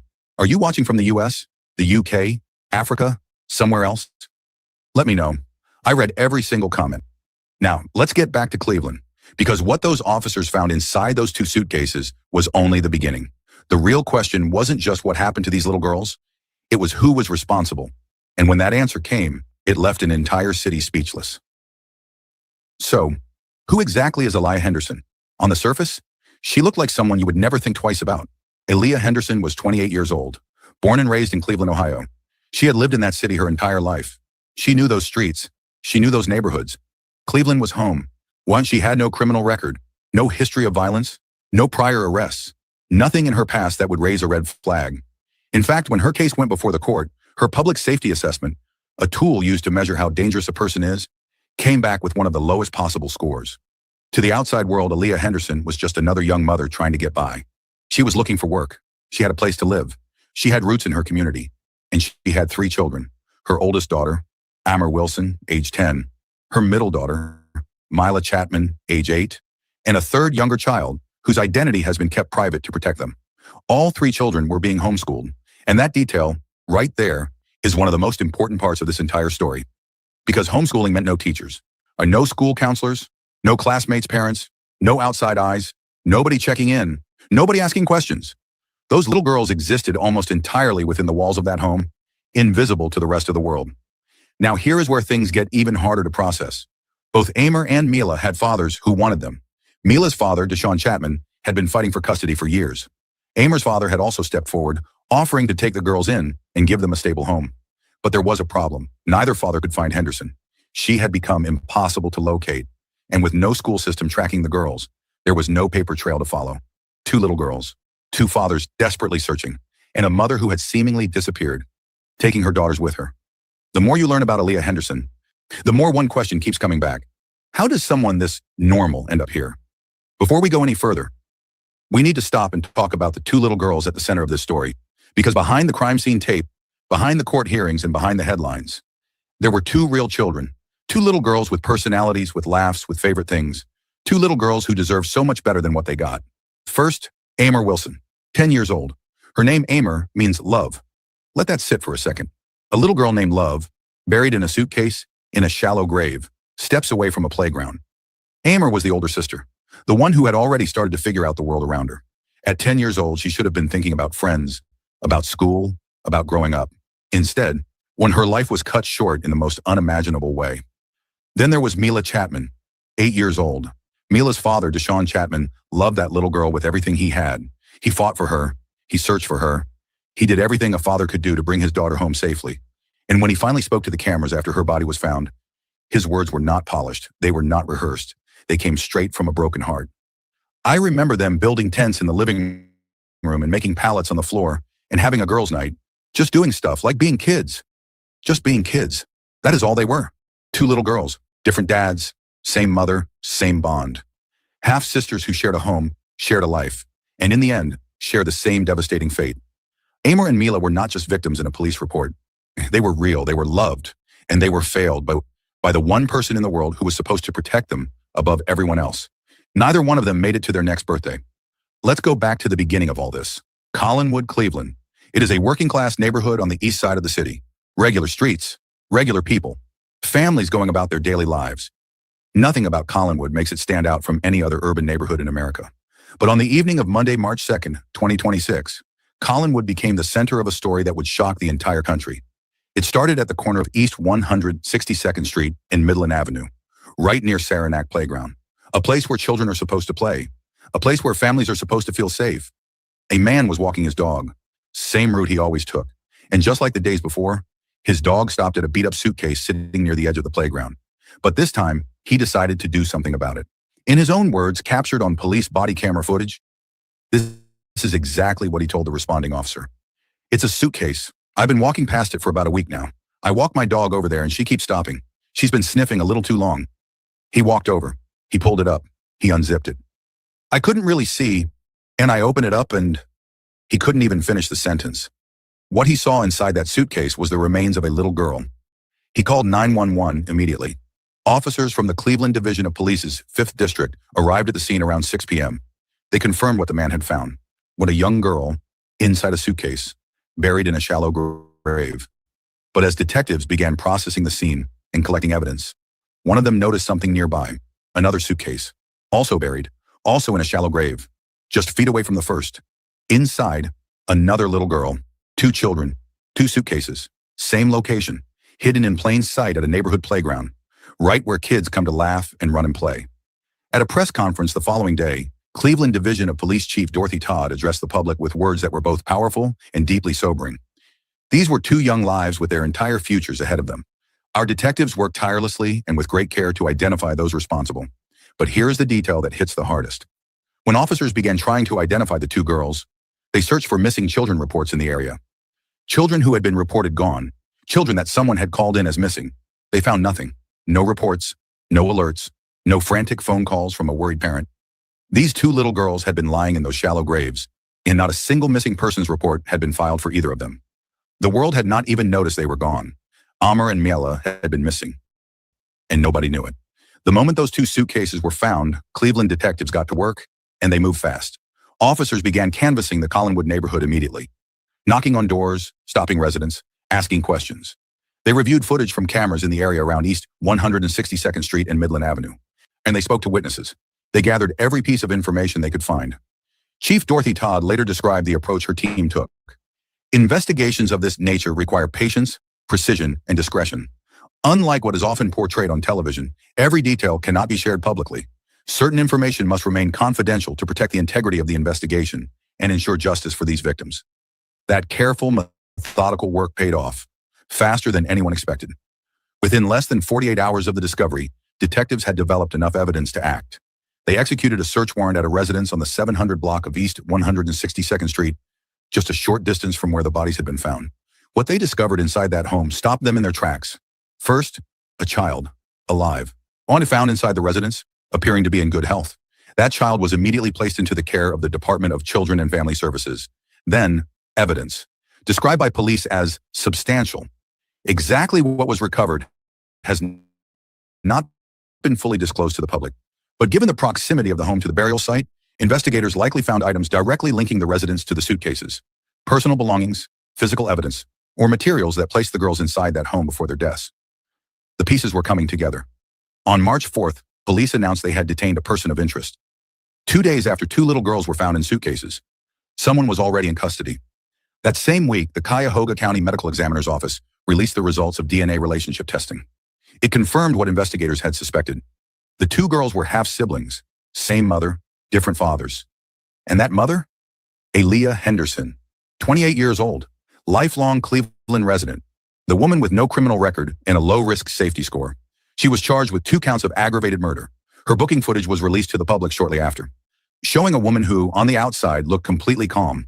No visible emotion, no visible remorse.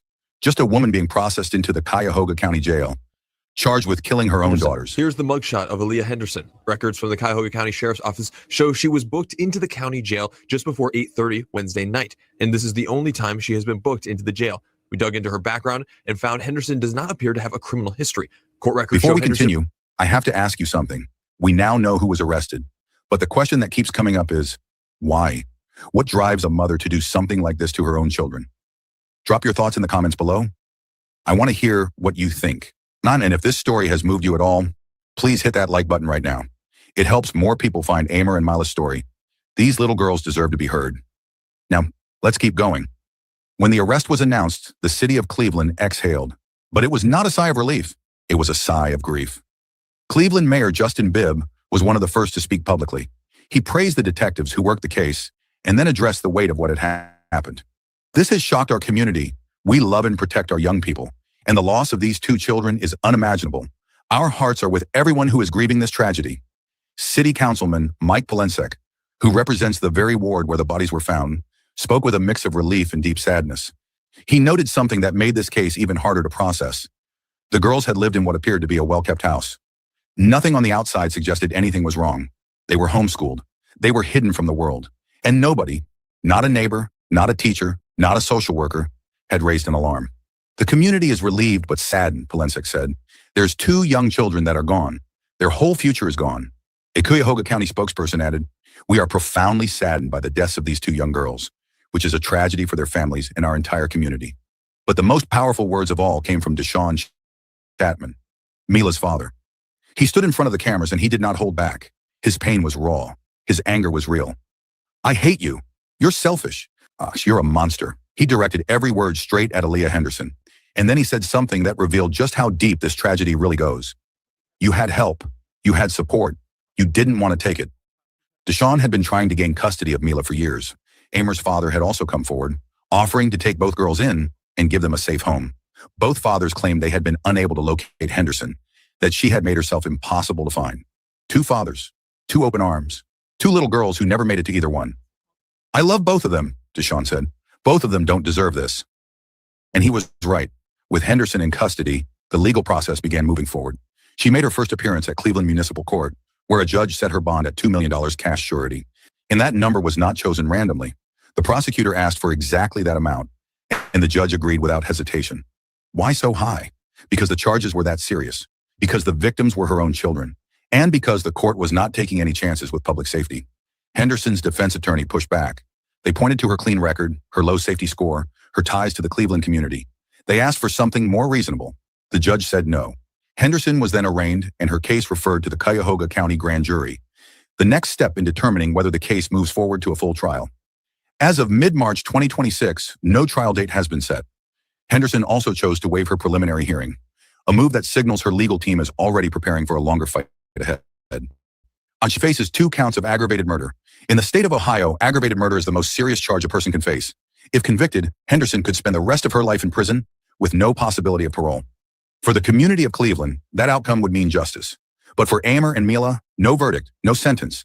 No amount of time behind bars will ever give those 2 little girls back their lives. Justice is coming, but for Amer and Mila, it will never be enough. This case leaves a lot of unanswered questions, but it also exposes some very real gaps. Gaps in the system that allowed 2 little girls to fall through the cracks completely. Let's talk about them. First, homeschooling. There is nothing wrong with homeschooling. Many families do it well, but in this case, keeping those girls out of school meant there were no teachers, no counselors, no coaches. Nobody outside that home who was legally required to check on them. Schools are one of the most powerful tools we have for catching abuse early. When children are removed from that system with no follow-up checks in place, they become invisible. That needs to change. Second, the fathers. Both Deshaun Chapman and Amer's father tried to get custody of these girls. They reached out. They offered safe homes. But the system made it nearly impossible for them to locate Henderson or fast-track their cases. When a parent becomes unreachable and children cannot be accounted for, that should trigger an immediate response. Not months of paperwork, not dead ends. Action. Third, the community. Here is something worth remembering. It was not a government agency that found Amer and Mila. It was not a social worker or a police patrol. It was a man and his dog, an ordinary person who paid attention, who trusted his instincts, who made the call. That is the power of community vigilance. If you see something that does not feel right, a child you have not seen in a while, a neighbor who has gone quiet, something that just feels off, say something. Make the call. In Cleveland, you can contact the Cleveland Police Homicide Unit directly at 216-623-5464. Nationally, you can report child welfare concerns by calling 1-800-4YAY-CHILD. That is 1-800-42-24453. It is free. It is confidential, and it could save a life. Amer and Mila did not have to die, and the next child does not have to either. Before we close today, let's go back to the girls one more time. Amer Wilson, 10 years old, a little girl whose name meant love. Mila Chapman, 8 years old, a little girl whose father never stopped fighting for her. 2 sisters who built tents in the living room, who made pallets on the floor, who had girls' nights and laughed and played, just like any other kids their age. They were not just victims in a headline. They were real little girls, and they deserved so much more than what they got. If this story moved you, please share this video. Not for the views, not for the algorithm, but because Amor and Mila deserve to be remembered. Their story deserves to be heard. And the more people who know what happened, the harder it becomes for cases like this to be ignored. Share it right now. And if you are new to Homicide Exposed, hit that subscribe button and turn on your notifications. We cover the cases that demand to be told, the cases that matter, the cases the world needs to hear. We will see you in the next one.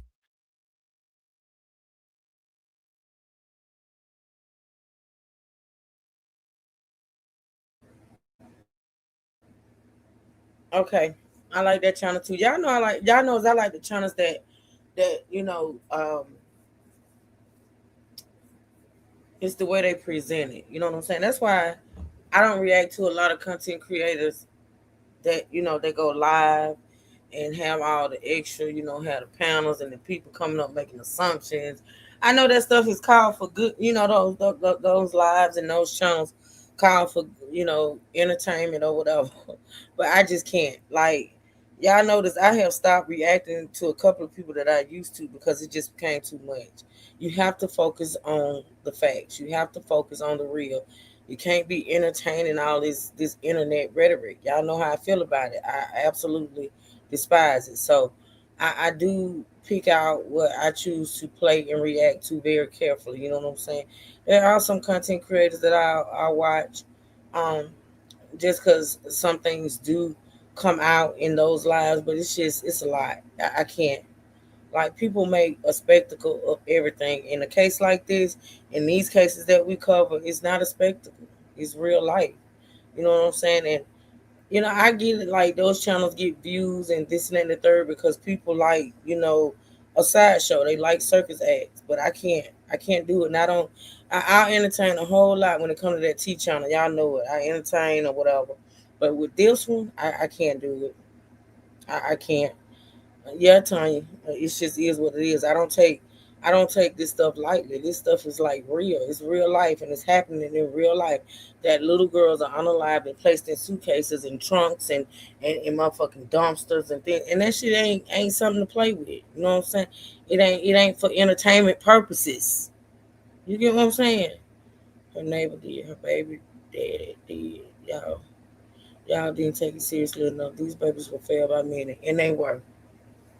Even family members. Like, even family members.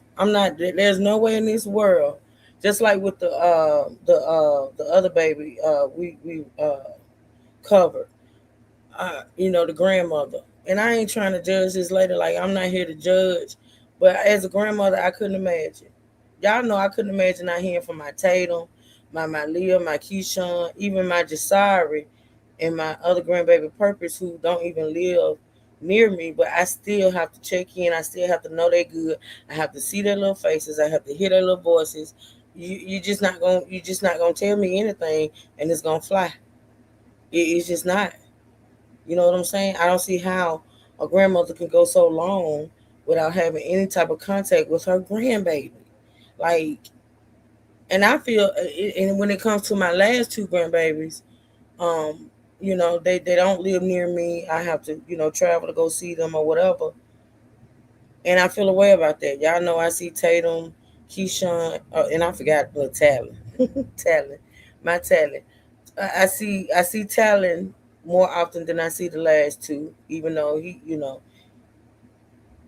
My last three grandbabies are my son's babies. Y'all know that. And it's different when it's your son's children versus your daughter's children. It's a little different, but you know, there's ways of doing everything. And, you know, I feel a way about the grandchildren I don't get to see every day. I feel a way about that, but it's beyond my control. But I do what I have to do. You know what I'm saying? I just don't understand it, y'all. I just don't get it. But anywho, like I said, these last two videos, and I think I'm going to let them play straight through. I'm going to try not to stop and talk through them. But like I said, the last two videos, the one we're getting ready to get into right now is her being arrested, and they short videos, okay? Her being arrested, and then the last one is a little background on this person, Aaliyah Henderson. All right, so let me see.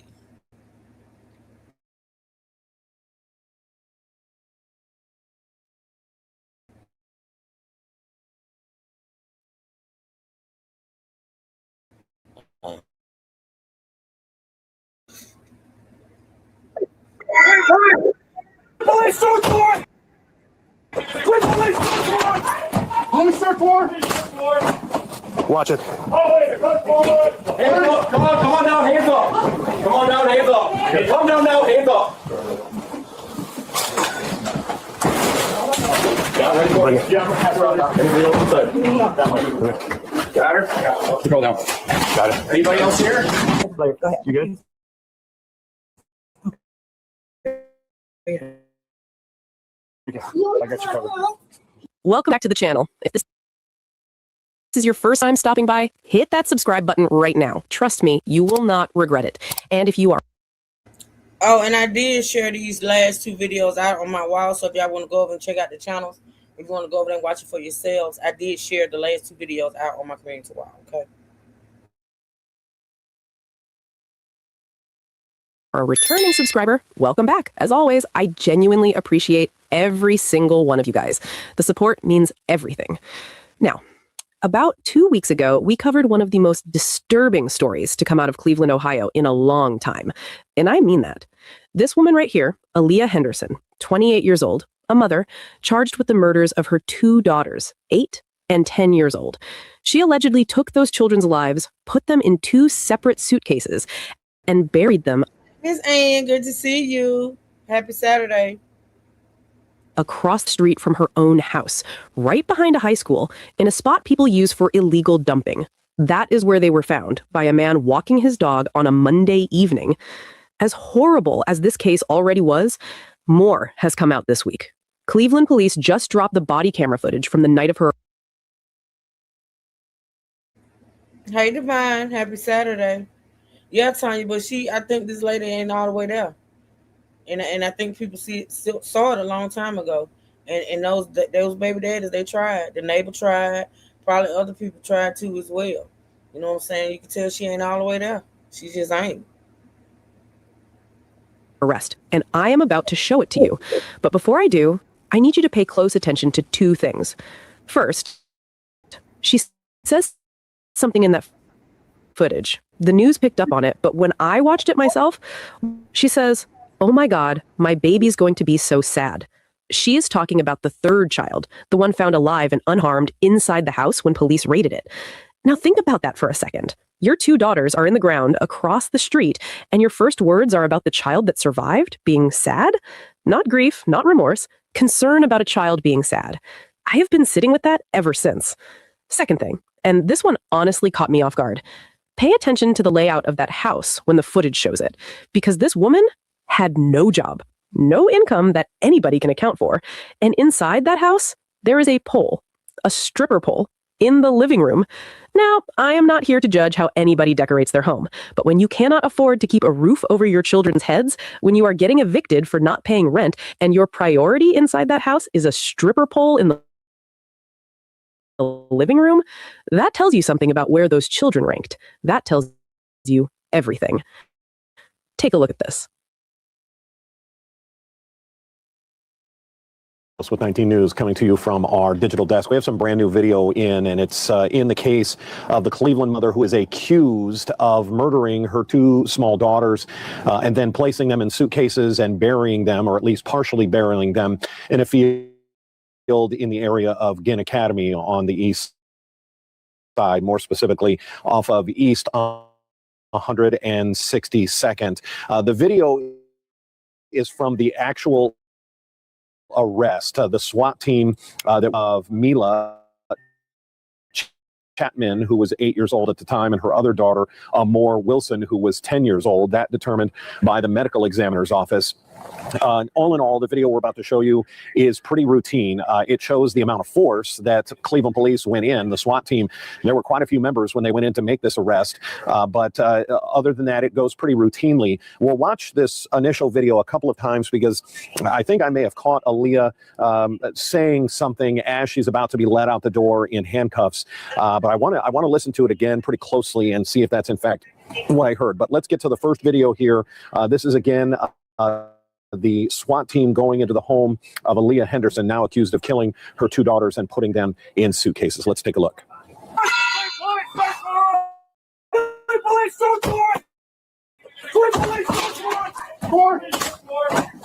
Watch it. Come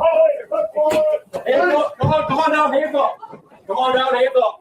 Come down now, hands up. Bring it. Yeah, I'm gonna pass around. Anybody else inside? Got her? Go down. Got it. Anybody else? Again, that's the first video. It must be the second video where I thought I caught something, and we'll watch that. But I want to show you that one again because it does happen seconds long. So again, here's the breach of the door to make the arrest of Aaliyah Henderson.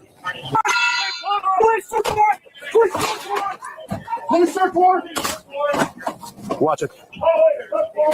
Hands up. Come on now, hands up. Come on down, hands up. Come down now, hands up. Got ready to go. Yeah, I'm gonna pass around. Anybody else inside? Got her? Go down. Got it. Anybody else here? So you saw them ask if there was anyone else in the home. She says no. We do know that they found another small child that was reportedly in good health inside that home. But now we're going to get to the second and third video. This is they allow her to place a blanket on her. I believe it was cold on this particular day, so they put a blanket on her. And again, I think there's something she mutters or she utters as she's about to be let out the door. So we'll take a look and see if we hear that. You good? Okay. I got you covered.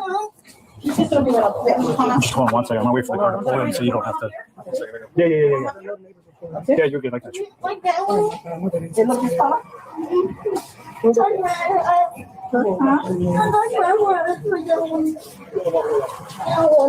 This color? Is it upstairs? Open that door. Where's the door at? Sorry. Watch your stuff.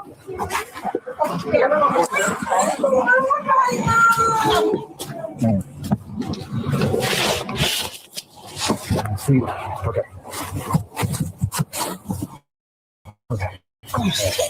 You good? And I did think I caught, she's mumbling and she says something to the effect of something like, oh my God, what have I just done? Or what have I done? And so I'm going to play that again. It's fairly early on. It's probably about 6, 7, 8 seconds into the video. I might even just scrub it back so that you can listen to it again. You good? Okay. I got you covered.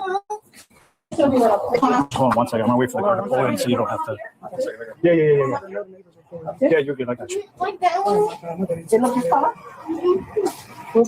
There it was at about the. You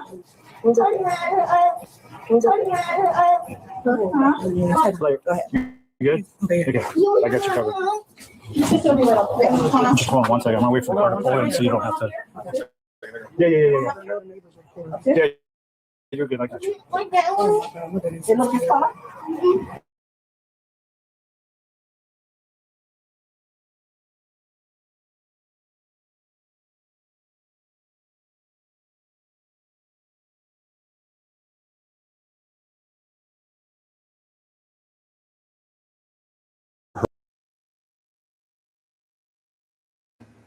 It was buffering, y'all. I stopped it because it was buffering. Oh, poor baby. They possibly saved that baby's life. Possibly Tanya.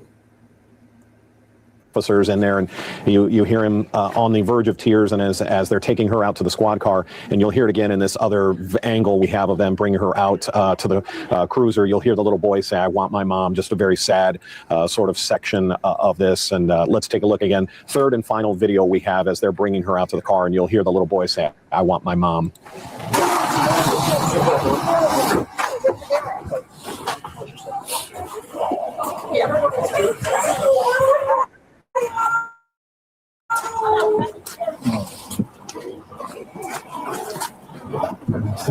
Okay. You good? Okay. I'm just trying to do this, all right?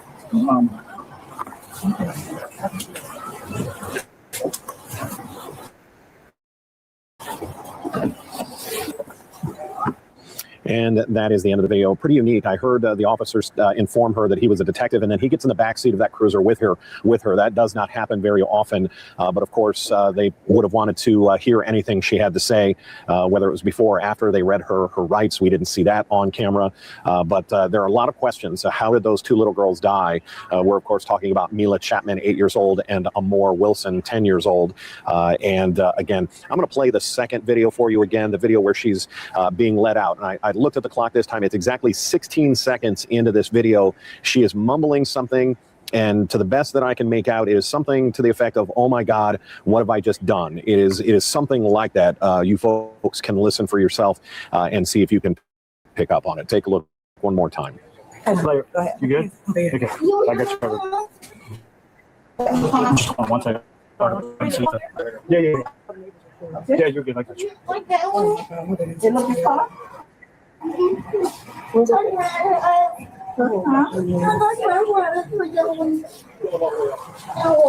This color? Is it upstairs? Open that door. Where's the door at? Sorry. Watch your stuff.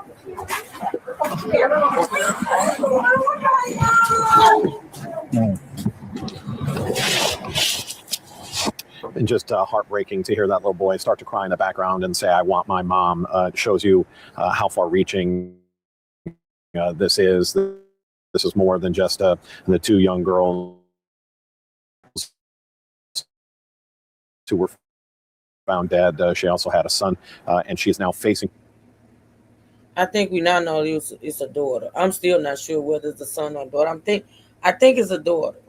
Maybe he thought it was a son. That's what I think. This is where I got the fact that it was a son from when I watched this little clip. But I think we've determined that it's a daughter. Her house looks nice. She had nice things too. Not being able to pay her rent, no job. Yeah, she probably was on assistance of some sort. Who knows? Maybe she was making money on that stripper pole, child. I know one thing, baby. She's something else. She's something else. A judge last week setting her bond at $1 million for each charge, so a $2 million bond in this case. We're following this closely, so any new information like this we get, any new video, we're going to bring it to you on our digital platforms and on our website, and then of course in our evening news, which starts at 3 o'clock on Channel 19. Until then, I'm Dan DeRose with 19 News. Have a good afternoon. All right, so that was that one. Now we got this one is like 2 minutes. It's like 2 minutes, and it's giving us a little background on her. Hold on.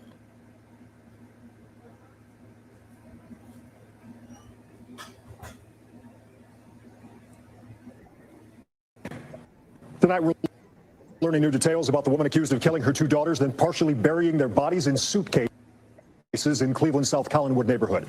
And it comes as police release new video of Aaliyah Henderson's arrest. News 5 investigator Scott Knoll has been leading the coverage of this story since it broke 2 weeks ago. He has the latest now on what he's learned. 2 days before Henderson's front door, it started with a 911 call from a neighbor on East 162nd Street. It's a park, Midland and 162nd Street. I just found a head. Second suitcase inside the body of a second partially buried in the field next to Ginnick Academy. I've been walking for a few days. Yeah. And I said, let me just take a look and see what this is, because it wasn't there like last week. The Cuyahoga County Medical Examiner has not said how 8-year-old Mila Chapman and her 10-year-old sister, Amor Wilson, died. Come on now, hands up. Come on now, hands up. But Henderson has been charged with aggravated murder in their deaths. And now we're learning more about the mother accused of the crimes. The details part of police reports released to News 5 investigators in response to a public records request. And some of them date back to when Henderson was just a teen. In 2014, her mother reported Henderson missing, telling police her daughter said she was going to see a friend, but didn't come home. According to the report, Henderson's mother also told police her daughter recently experienced a, quote, change in behavior. The 16-year-old going from a 4.0 student to getting expelled from school for fighting and cutting off her old friends and blocking her mom and family members on Facebook. The report shows Henderson was found safe later that day. But that safety was short-lived. Weeks later, police say Henderson was attacked and dragged off a bus by her hair. Henderson told police it was because a girl accused her of trying to fight her cousin. Then, 2 years later, Henderson again the victim of an assault. This time, police say it was a family member. During an argument in their home, police say Henderson was thrown into a wall and punched. A witness told police. So maybe, just maybe, okay, to be fair, Henderson was failed in a way, because if my daughter goes from, being a good student, not causing any problems, to what this girl start doing, then maybe at some point she should have gotten some help too as well. Like, hey, Boogie. Like, if your daughter is we have to pay attention. If your child switch up, like a drastic switch up, going from being a good baby, a good child, to making good grades, to fighting and things of that nature, and grades are failing, running away, you got to pay attention. Hey, Brandy. Listening in the bushes, wanted to say everyone have a safe and enjoyable weekend. I'm at work. Have a good day at work, and wasn't able to speak in the last few lives. So, thank you, Brandy. Thank you, girl. Have a good day at work. Sounds like something happened to her to cause her. Yeah, Yeah. And a lot of times, like I said, parents have to pay attention. Children don't just switch up. Something had to happen. Maybe she was violated. I don't know. Allegedly, maybe something happened, and she was failed. Okay, that's a possibility. You know.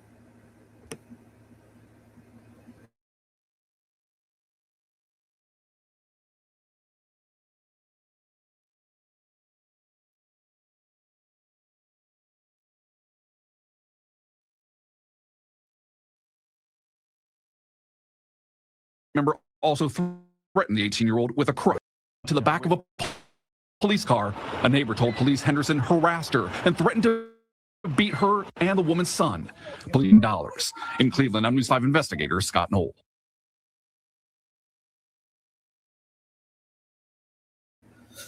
All right, y'all. That's gonna be it. That's it. That was the last little clip I had for today. Now, like I say, I am gonna keep y'all updated. We are gonna stay on this one. We're gonna follow it, see what happens. Yeah. So this is what it is so far, y'all. She's been arrested, held on $2 million bond. To my knowledge, there's still no rhyme or reason as to why she did it. I'm real confused how she unalived those two and the other babies, alive. They say he was healthy, well off. Okay, Boogie, be careful, be safe. Thank you. And so, yeah, we're going to keep following it, y'all. I think tomorrow I am going to, for those that's interested, another story that we're going to cover that I got on my playlist, which we're probably not going to get to until I come back. But it's a story of, I don't know if y'all heard this. Let me get y'all the name. I don't know if y'all been following this one. The story of, I want to say her name is Jada. Yeah, her name, no. Yeah, it's Jada Janaya West, okay? Jada Janaya West, all right? We're going to be covering that story when I come back, and just so happened her homegoing is today. And tomorrow, I think I may stream it the early part of the morning for those that want to watch. And just, we're going to be covering her story when I come back. So that's what I'll probably do tomorrow. I probably won't do any content commentary tomorrow. So this is probably actually the last live I'm going to do on this channel before I take my break, okay? So with that being said, I do want to thank everybody that's been supporting this channel, that continues to support this channel. I really do appreciate it. And yeah, y'all have a blessed, beautiful rest of your day. I think I am going to go on the T channel. I just don't know exactly what time yet, if I do. But I see y'all over there, okay? Y'all have a blessed, beautiful rest of the day. Enjoy your day. Love on your family. Pray, pray, pray. And yeah, once again, I thank y'all for the support. Until next time, Truth Seekers stand up, and we out. Y'all have a blessed, beautiful day, okay? Love y'all.